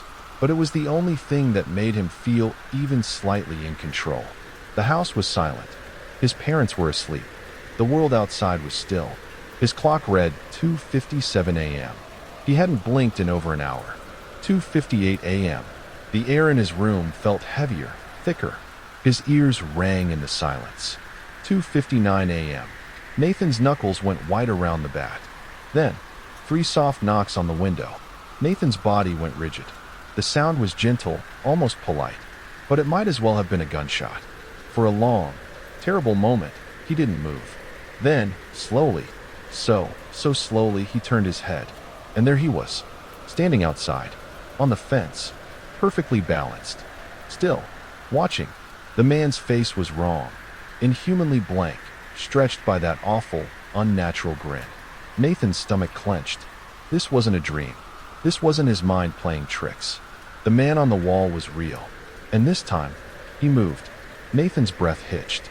Samuel Greaves stepped off the fence. And he did not fall. Nathan's throat went dry. He couldn't make a sound. The man drifted forward. His feet hovered inches above the ground, as if the very concept of gravity meant nothing to him. He didn't walk. He glided, his limbs eerily still, closing the distance between them too fast, too smooth, too wrong. Nathan's hands shook. Samuel Greaves was almost at the window now. The glass was the only thing separating them. Nathan could not move.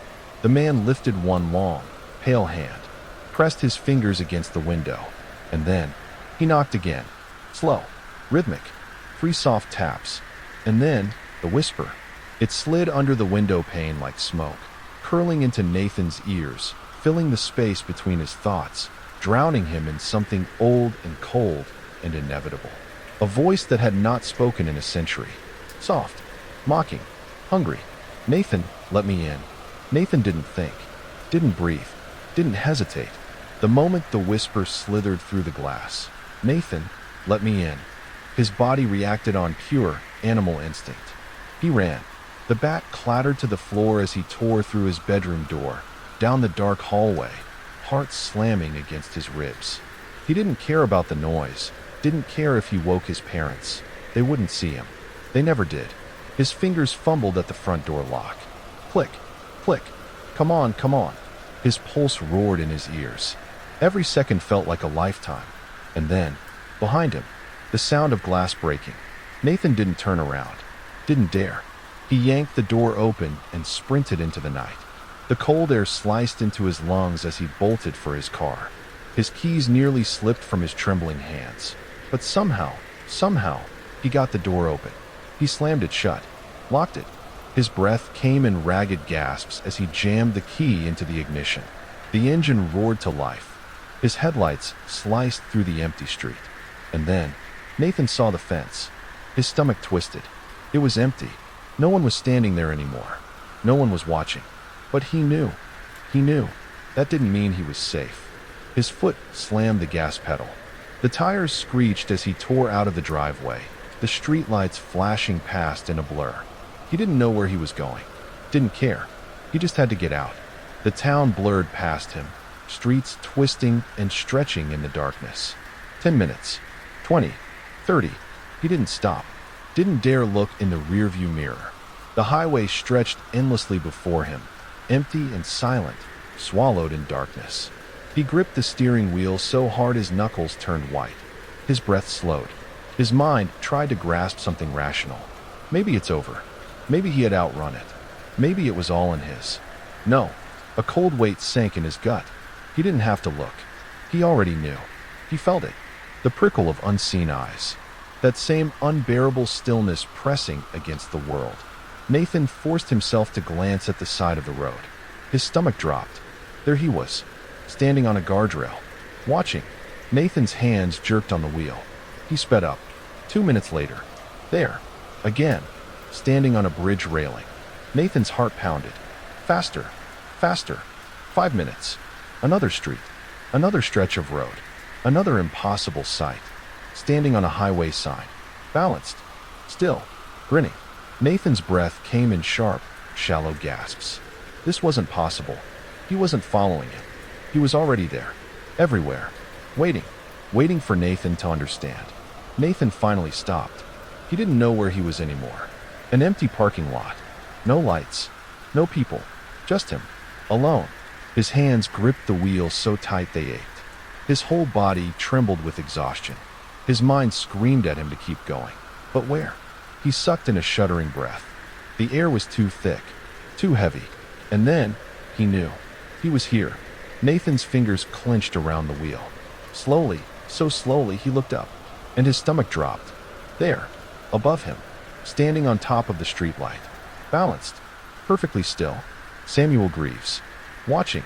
Waiting. And this time, he wasn't smiling. Nathan's breath shattered into a scream. Nathan Winters was never seen again. The search lasted for weeks. His parents, his friends, the town, everyone had a theory. Some thought he ran away. Others whispered darker rumors, that maybe he had been involved in something, that maybe he had lost his mind. But those closest to him knew the truth. Nathan had been afraid, terrified, and that fear hadn't come from nowhere. His car was found at the edge of an abandoned lot, the doors wide open, the engine still running. There were no signs of a struggle, no footprints leading away. It was as if he had simply stepped out and vanished. The only clue, his phone. It was found lying in the driver's seat, the screen cracked, battery nearly dead. But there was one last recording. The video was short, grainy, dark. The shaky footage flickered with static as the camera struggled to focus.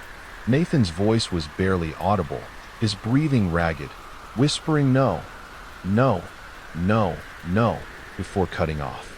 Then, the camera tilted up, and there he was, the man on the wall, standing impossibly still, his limbs too long, his face blurred by the poor quality, but his grin was unmistakable. Then, he moved. The footage stuttered, but it was clear. He took a step forward, not down, not falling, just stepping into nothing. The moment his foot left the wall, the video glitched violently, the screen filling with static, a deafening burst of white noise drowning out everything. And then, black. The recording ended. No one could explain it. No one wanted to. And no one, not a single person, ever dared to watch it twice. Because in that last flickering frame, before the video cut out, some swore you could see Nathan's reflection in the window of his car, and standing right behind him, a shape, tall, still, grinning, waiting.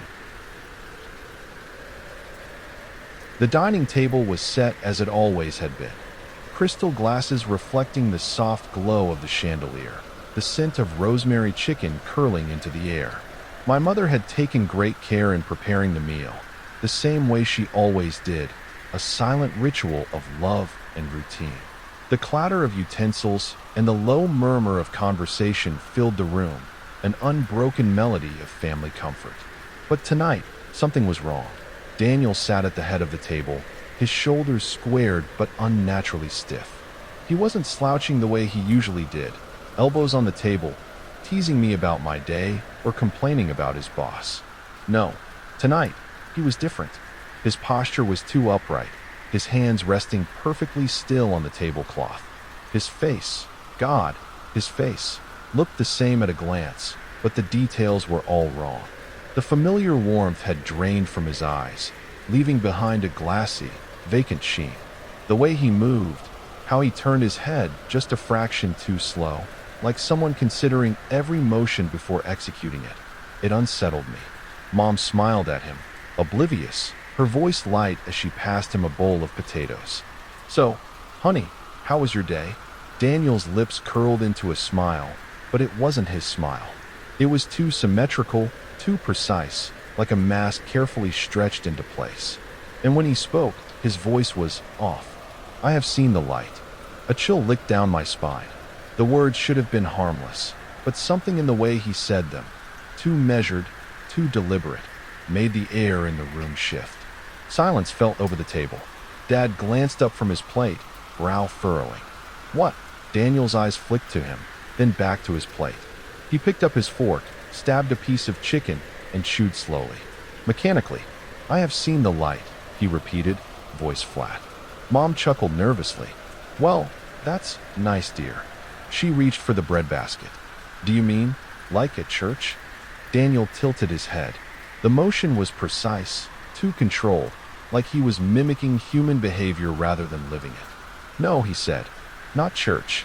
He took another bite, his jaw moving with calculated slowness. The quiet stretched between us, thick and suffocating. I swallowed, my throat suddenly dry. "Daniel, are you feeling okay?" He turned to me then, and for the first time that night, his eyes locked onto mine. I wish they hadn't. "I've never been better," he said. And for the first time in my life, I realized I didn't recognize my own brother anymore.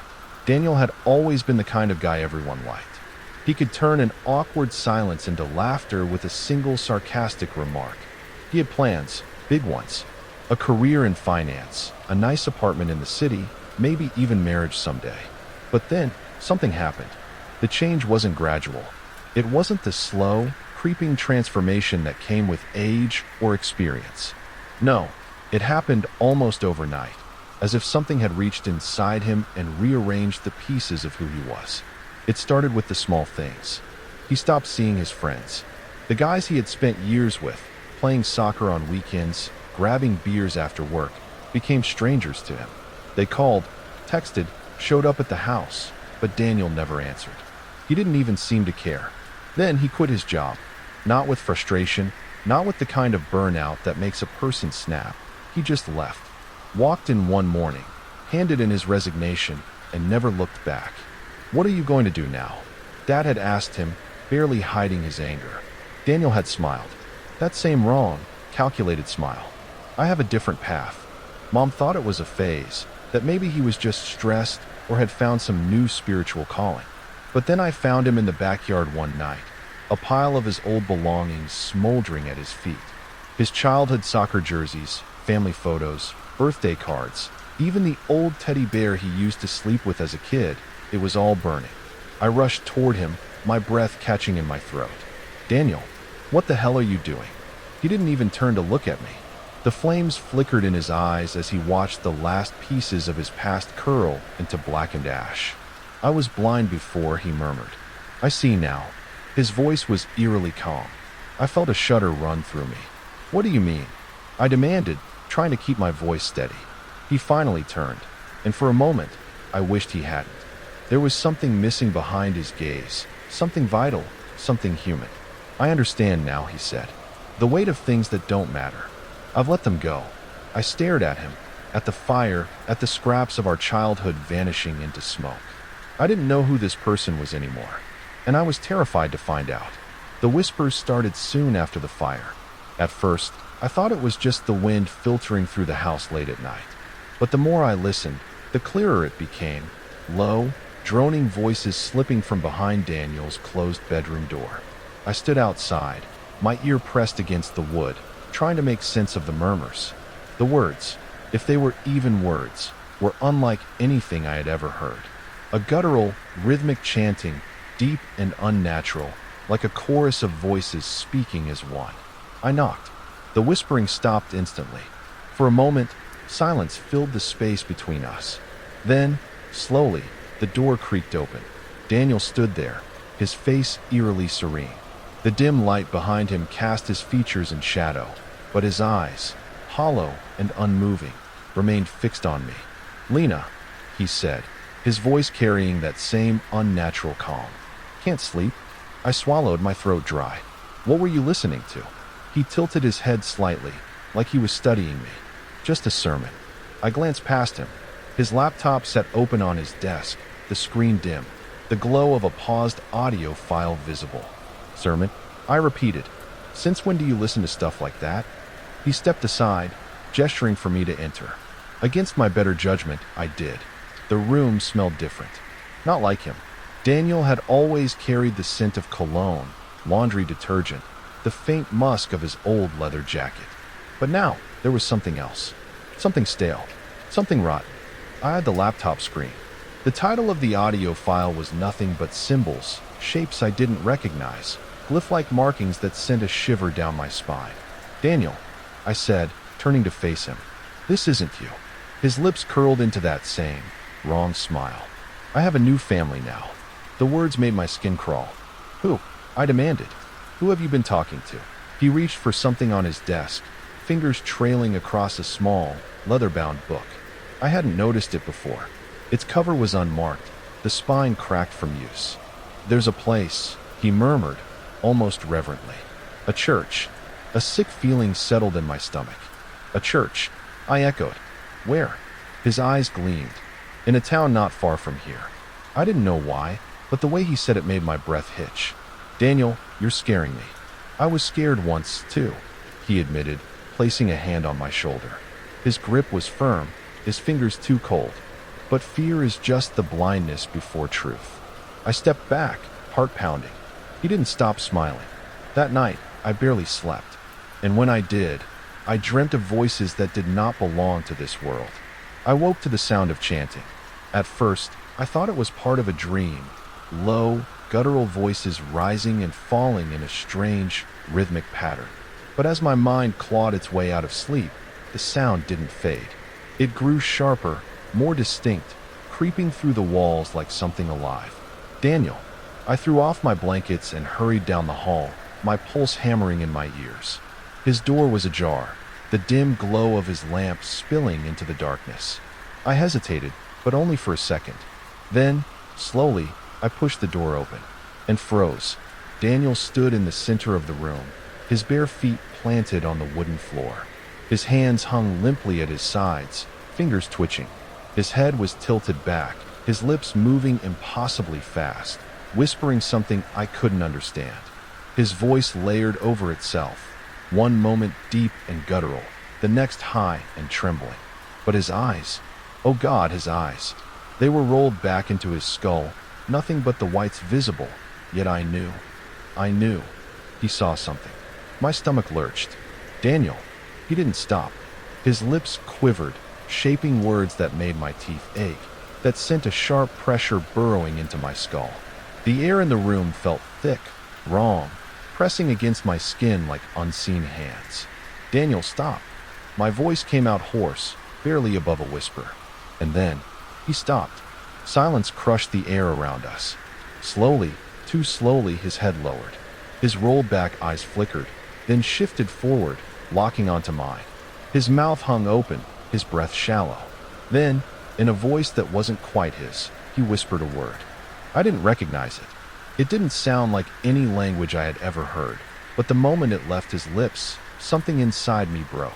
My lungs seized. My body turned to stone. I forgot how to breathe. I clutched my throat, gasping soundlessly, my mind screaming at my body to move, to inhale, but I couldn't. The room around me pulsed, the shadows stretching, warping, twisting into something that watched. Daniel stepped forward. I wanted to run, to claw at the walls, to do anything, but I couldn't. He leaned in, his breath ice-cold against my skin. "Do you see now?" he murmured. The edges of my vision blurred. My chest ached. The last thing I saw before the darkness swallowed me was his smile. I woke up gasping. The moment my lungs pulled in air, I lurched forward, clutching my chest. My room was dim, the morning light barely cutting through the thick curtains. My heart pounded like a fist against my ribs. Daniel. The memory of last night slammed into me. His whisper, that unholy word, the suffocating darkness that had swallowed me whole. My hands trembled as I reached for my phone, needing something, anything, to anchor me to reality. I had to find out what was happening to him. I locked my door before opening my laptop. My fingers flew across the keyboard as I searched for any mention of the church Daniel had spoken about. Nothing. No records, no website, no address. It didn't exist. But that wasn't possible.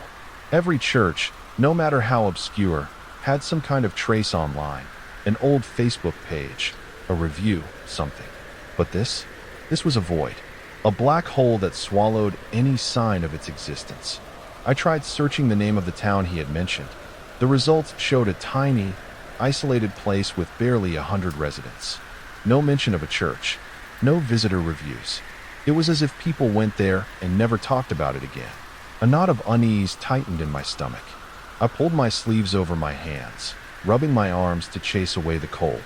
Maybe I was overreacting. Maybe it was just some weird, off-the-grid religious group. And then, a notification popped up. New email. No sender. I stared at the screen. No sender. No subject. Just an empty void where the name should be. My fingers hesitated before clicking it. One sentence. Do not speak his name. Do not follow him. A shiver slithered down my spine. My mouth went dry as I read it again and again, as if the meaning would somehow change. Who sent this? How did they know? I swallowed hard, my pulse racing. My hands hovered over the keyboard. But before I could type a response, something even stranger happened. The email deleted itself. Right in front of me. The screen flickered, the message vanishing without a trace. No draft, no archived copy, just gone. I shoved my chair back, my breathing shallow. This wasn't normal. None of this was normal. My gut screamed at me to stop digging. But I couldn't. I needed to know the truth. Even if it killed me. The night Daniel disappeared, the house felt wrong. I had been on edge since the email. My every nerve was stretched tight, my body humming with a silent warning I couldn't shake. Something was coming. I could feel it in the air, in the way the shadows in the corners seemed deeper than before, in the way the night pressed against the windows, as if something outside was watching. Then, just past midnight, I woke to silence. A heavy, unnatural silence. Daniel's door was open. The sight of it sent a sick chill through me. He never left it open, not since the change. I stepped forward, heart pounding. Daniel. No answer. I pushed the door wider and found his room empty. His bed was untouched. His desk, where his laptop usually sat, was bare. His clothes, his books, even the strange recordings he had been listening to, gone. The only thing he left behind was a single sheet of paper. I picked it up with shaking fingers. The symbols scrawled across the page weren't in any language I recognized. Jagged, twisting lines, looping into themselves in ways that hurt my eyes if I stared too long. My skin prickled. My mind screamed at me to drop it, to burn it, but I couldn't. Beneath the symbols, written in Daniel's hand, was a single line. I was called, and then I answered. A cold wave of nausea rolled through me. I staggered back, my breath coming in sharp gasps. My hands trembled as I clutched the note. The walls around me felt closer, like the room was shrinking, pressing in. Daniel was gone, and somehow I knew he wasn't coming back. The first dream came that night. I was standing in a place I didn't recognize, a vast, endless space, shrouded in shifting darkness. The ground beneath me wasn't solid. It pulsed, like something breathing beneath my feet. And then I heard his voice. Lena. I turned, my chest tightening. A figure stood just beyond the veil of shadows. I couldn't see his face, but I knew it was Daniel. His outline was familiar, yet wrong.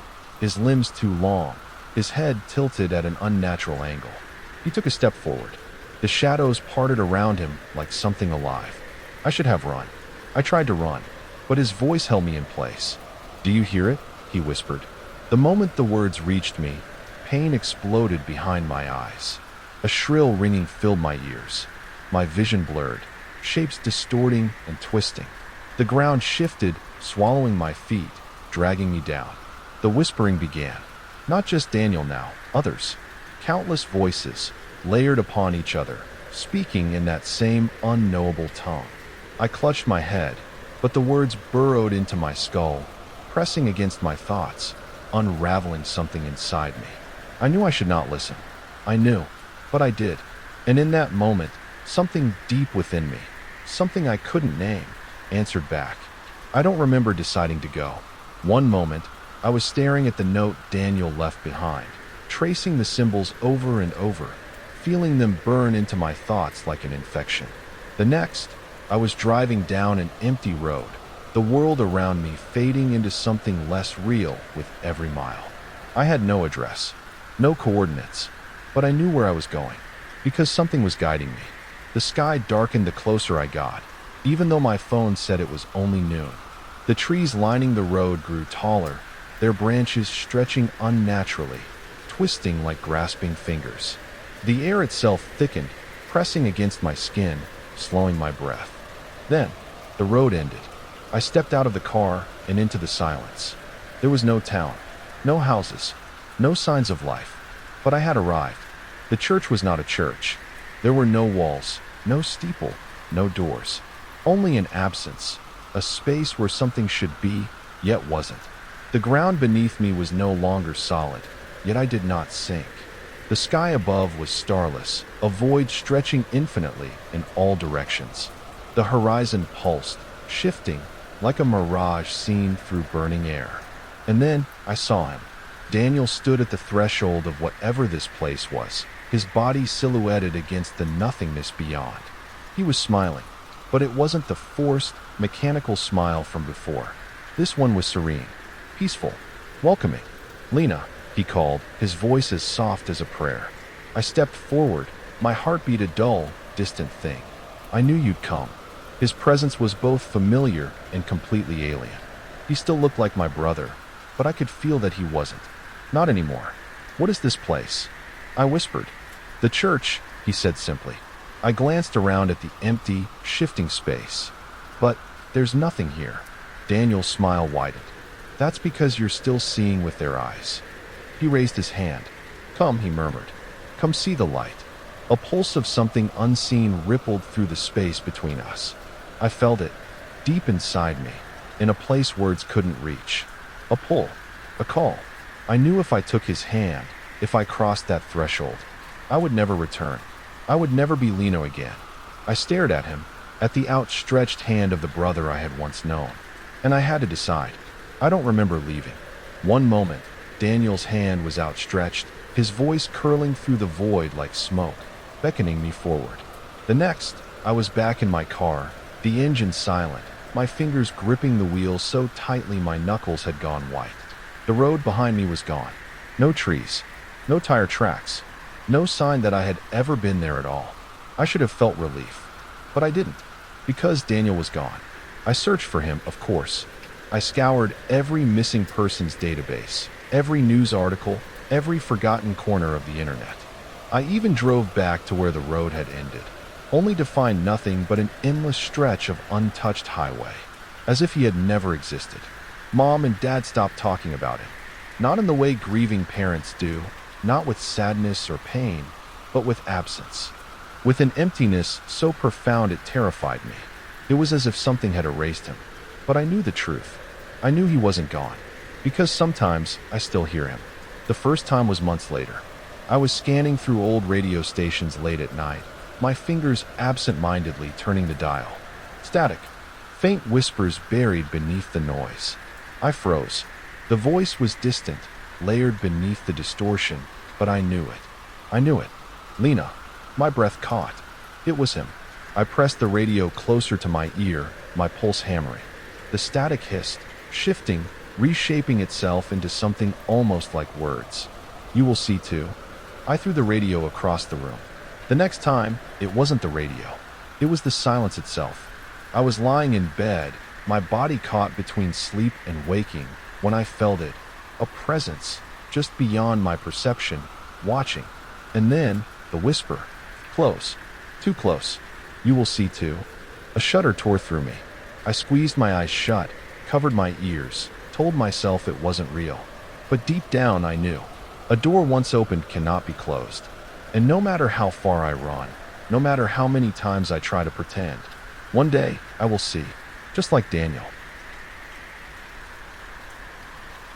I woke up gasping, my body drenched in a cold sweat. The air in my bedroom felt thick, heavy, as if something unseen had settled over me while I slept. My hands trembled as I ran them over my damp sheets, my heart hammering against my ribs. I had dreamed of my nephew. In the dream, the water was deep, too deep. It stretched into a bottomless abyss, swallowing the light, swallowing him. He had been calling my name, his small hands reaching out as if I could pull him free. His voice had been thick with terror, the kind of fear that makes the world small, suffocating. And then, through the drowning silence, my mother's voice had whispered, chillingly calm. I don't know if he's sleeping or if he's dead. I had jolted awake before I could reach him. The terror lingered in my chest like a bruise. Then my phone buzzed. I turned to my nightstand, heart still racing.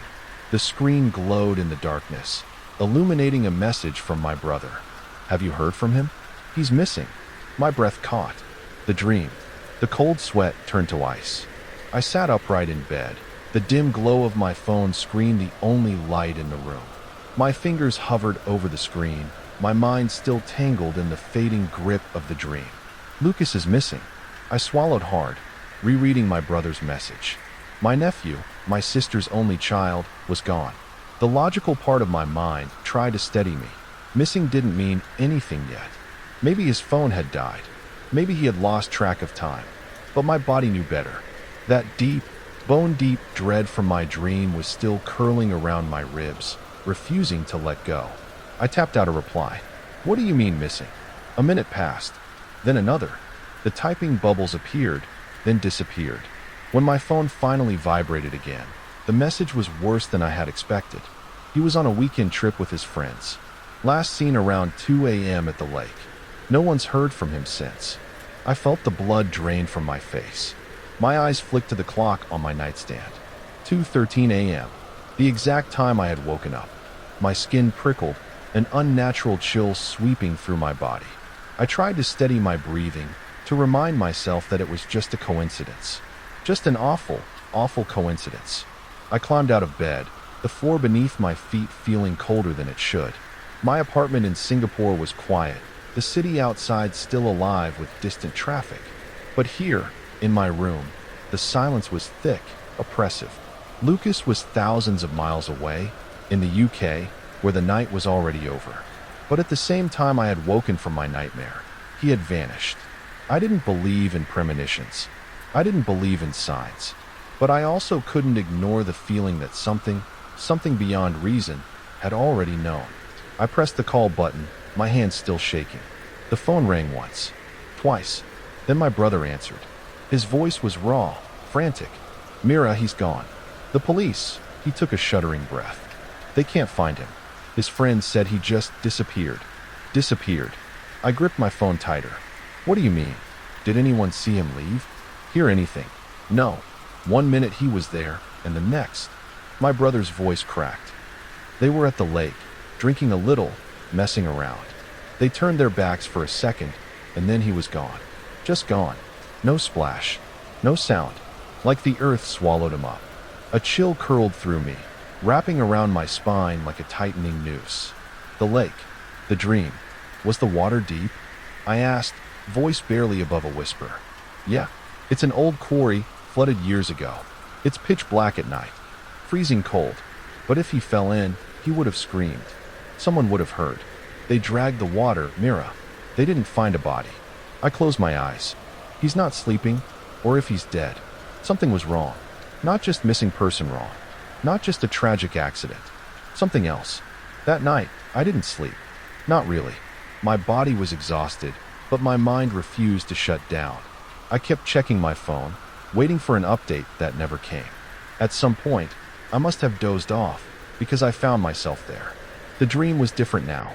I stood on a shore, but it wasn't the lake. It was the ocean, stretching endlessly in all directions. The sky above was heavy, swollen with dark clouds that never moved. Lucas stood near the water's edge. His clothes were wet, his skin pale. Aunt Mira, he whispered. His voice was soft, but it carried over the sound of the waves as if the wind itself was speaking. I tried to move toward him, but my body felt slow, heavy, like something was holding me back. Lucas, I called out. Where are you? His lips barely moved, but I heard the words like they were whispered directly into my ear. Find me. The ocean behind him churned, deep and black. The waves weren't right. Too slow, too controlled, like they were waiting for something. Then, as I watched, the water rose. Not like a wave, not like the tide. It pulled at him. Lucas didn't struggle. He didn't fight. His eyes met mine, and for a brief second, I thought I saw something behind them, something not him. Then, the water swallowed him whole. I woke up with a gasp, my ears ringing with the last whisper before consciousness returned. He's not sleeping. He's waiting. I sat in the dim glow of my living room, staring at my trembling hands. The dream still clung to me like sea mist, the whispers coiling in my mind. He's not sleeping. He's waiting. Lucas wasn't just gone. He wasn't just dead. He was somewhere. I rubbed my temples, trying to shake the exhaustion. My thoughts kept looping back to something half forgotten, a story my grandmother used to tell when I was young. A warning disguised as folklore. Some women in our bloodline carry a burden, she had said once, her voice low, secretive. They dream of those they love, but only when the person is caught between two worlds. Caught. Between. I swallowed, my throat dry. I had dismissed it as an old woman's superstition, another relic of the past, like incense offerings and whispered prayers to ancestors. But now, I wasn't so sure. I pulled my laptop closer, my fingers hesitating over the keys before I typed a single phrase. Drowning cases in Yorkshire quarry. The search results were sparse. Some accidents, some urban legends, a few newspaper clippings from decades ago. Then, a name stopped me cold. 1942, death of local boy, Samuel Yoon. I clicked the article, my breath held tight in my chest. The story was old, faded, the scanned newspaper barely readable. A boy, aged 9, was last seen playing near the water's edge before vanishing. His body was never recovered. Locals believe the quarry is cursed, as previous drownings have been reported in eerily similar circumstances. The last known sighting of Samuel Yoon, February 13th, 2:13 a.m. I felt my stomach drop. Yoon. That was my mother's maiden name. I grabbed my phone, my hands slick with sweat. I needed answers. The call to my mother connected on the third ring. Mira. Her voice was groggy, thick with sleep. Mom, I said, my voice unsteady. I need to ask you something about our family. About a boy named Samuel Yoon. Silence. A deep, stretched silence. Then, finally, she spoke. Where did you hear that name? I swallowed. He drowned near where Lucas disappeared, didn't he? Another silence. Then, a tired sigh. He didn't just drown, Mira. He was taken. A chill raced down my spine. Taken. I echoed, barely breathing. My mother's voice was low now, careful, as if saying too much would invite something into the room. Some of us, we see things in dreams.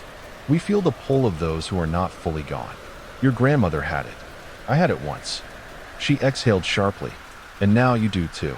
I squeezed my eyes shut. What does that mean for Lucas? She hesitated. Then, finally, it means he's not dead. Not yet. I gripped the phone tighter. Then where is he? Trapped, Mira, like the others before him. My blood ran cold. The next call from my brother came just after dawn. His voice was strained, thick with exhaustion. They found his stuff. I sat up, my pulse hammering in my throat. What? Lucas' backpack. His phone. His wallet. They all washed up, but not at the lake. I frowned. Where then? There was a pause. Then, the coast. Almost 20 miles away. A cold knot formed in my stomach. That doesn't make sense. If he drowned in the quarry, how did his things end up in the ocean? That's what no one can figure out. I heard him take a slow, shaky breath. Mira, there's something else. I waited. His journal was inside. The pages were wet, but I managed to read one of the last entries. The hesitation in his voice sent ice through my veins. What did it say? There was silence on the line, then a rustling noise as he flipped through the pages. Finally, he spoke. I'm not dead, but I'm not here either. I swallowed hard. Mira, it's his handwriting, but it's not him. I clutched the phone, my grip so tight it hurt. What do you mean? It's wrong. His writing is normally neat, you know? But this is uneven. Shaky, like someone forced his hand. A deep, gnawing dread settled in my gut. Not dead, but not here either.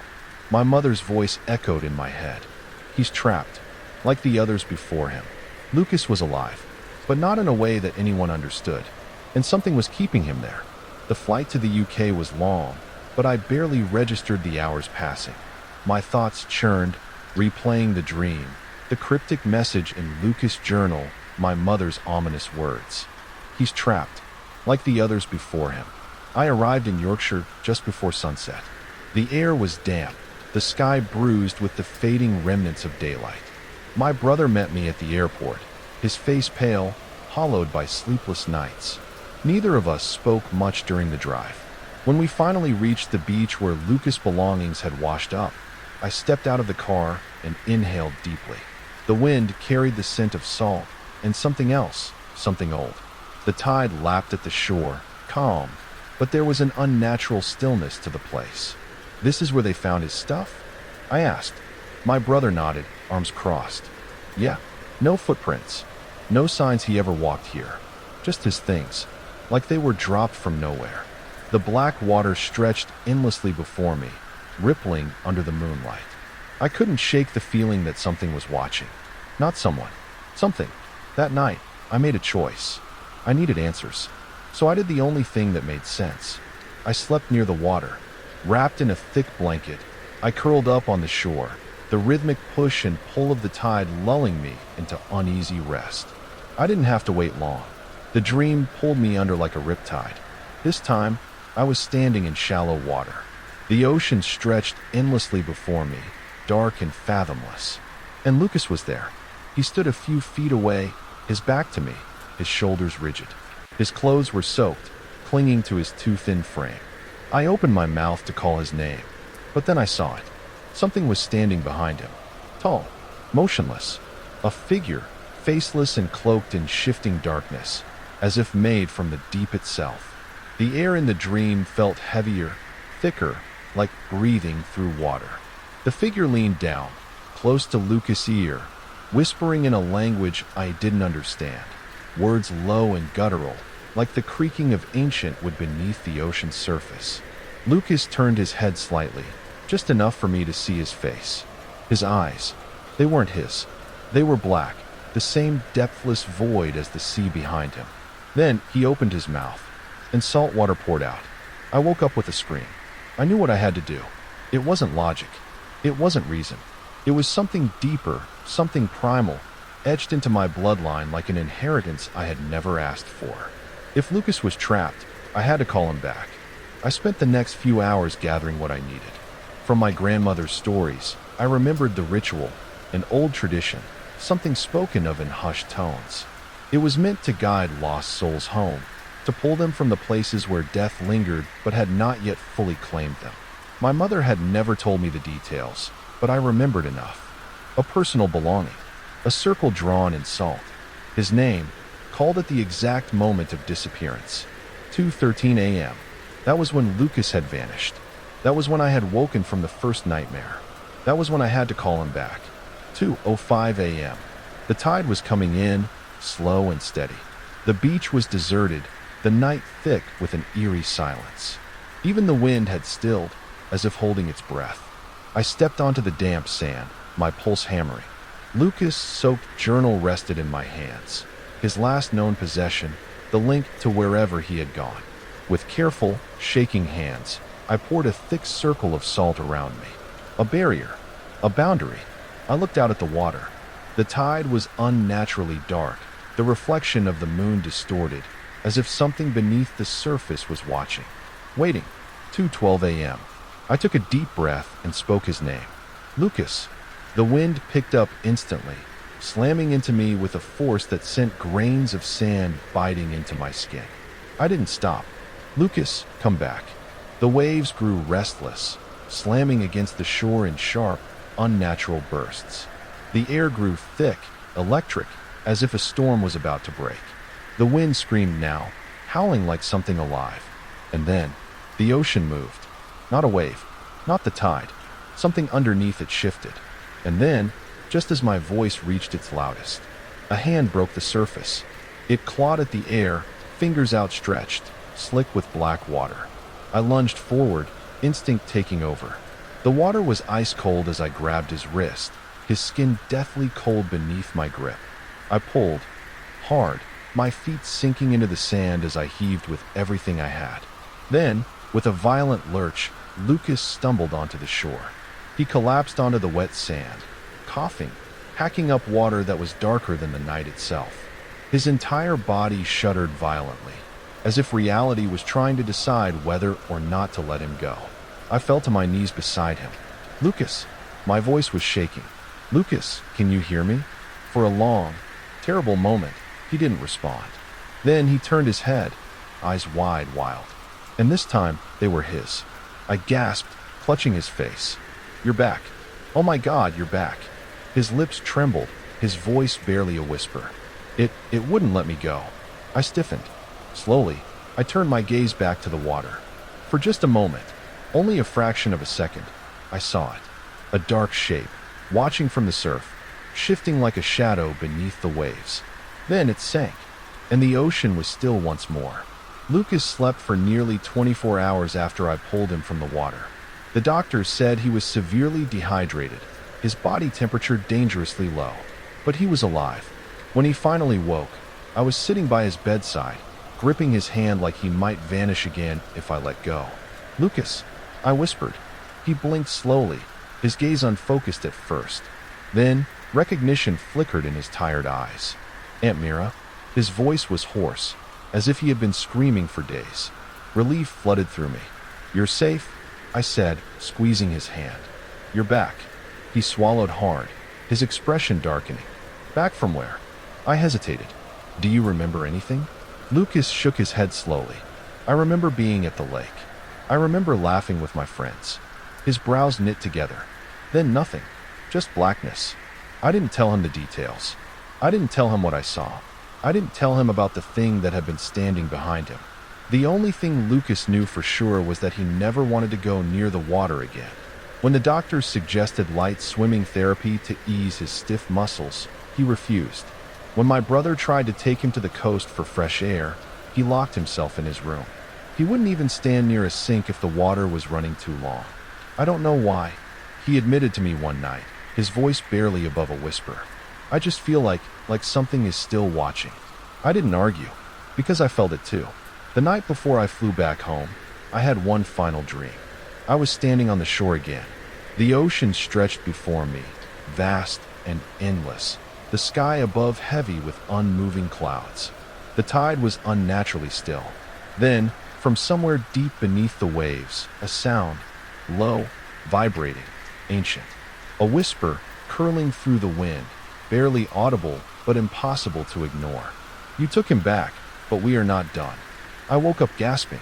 The room was dark. The silence was absolute. And for just a moment, only a fleeting second, I swore I could hear the distant sound of water dripping onto my floor. And so, dear listeners, we reach the end, or perhaps just another beginning. If you enjoyed tonight's journey into the shadows, be sure to like, subscribe, and let me know in the comments which story haunted you the most. But before you go, remember, the dark is never truly empty.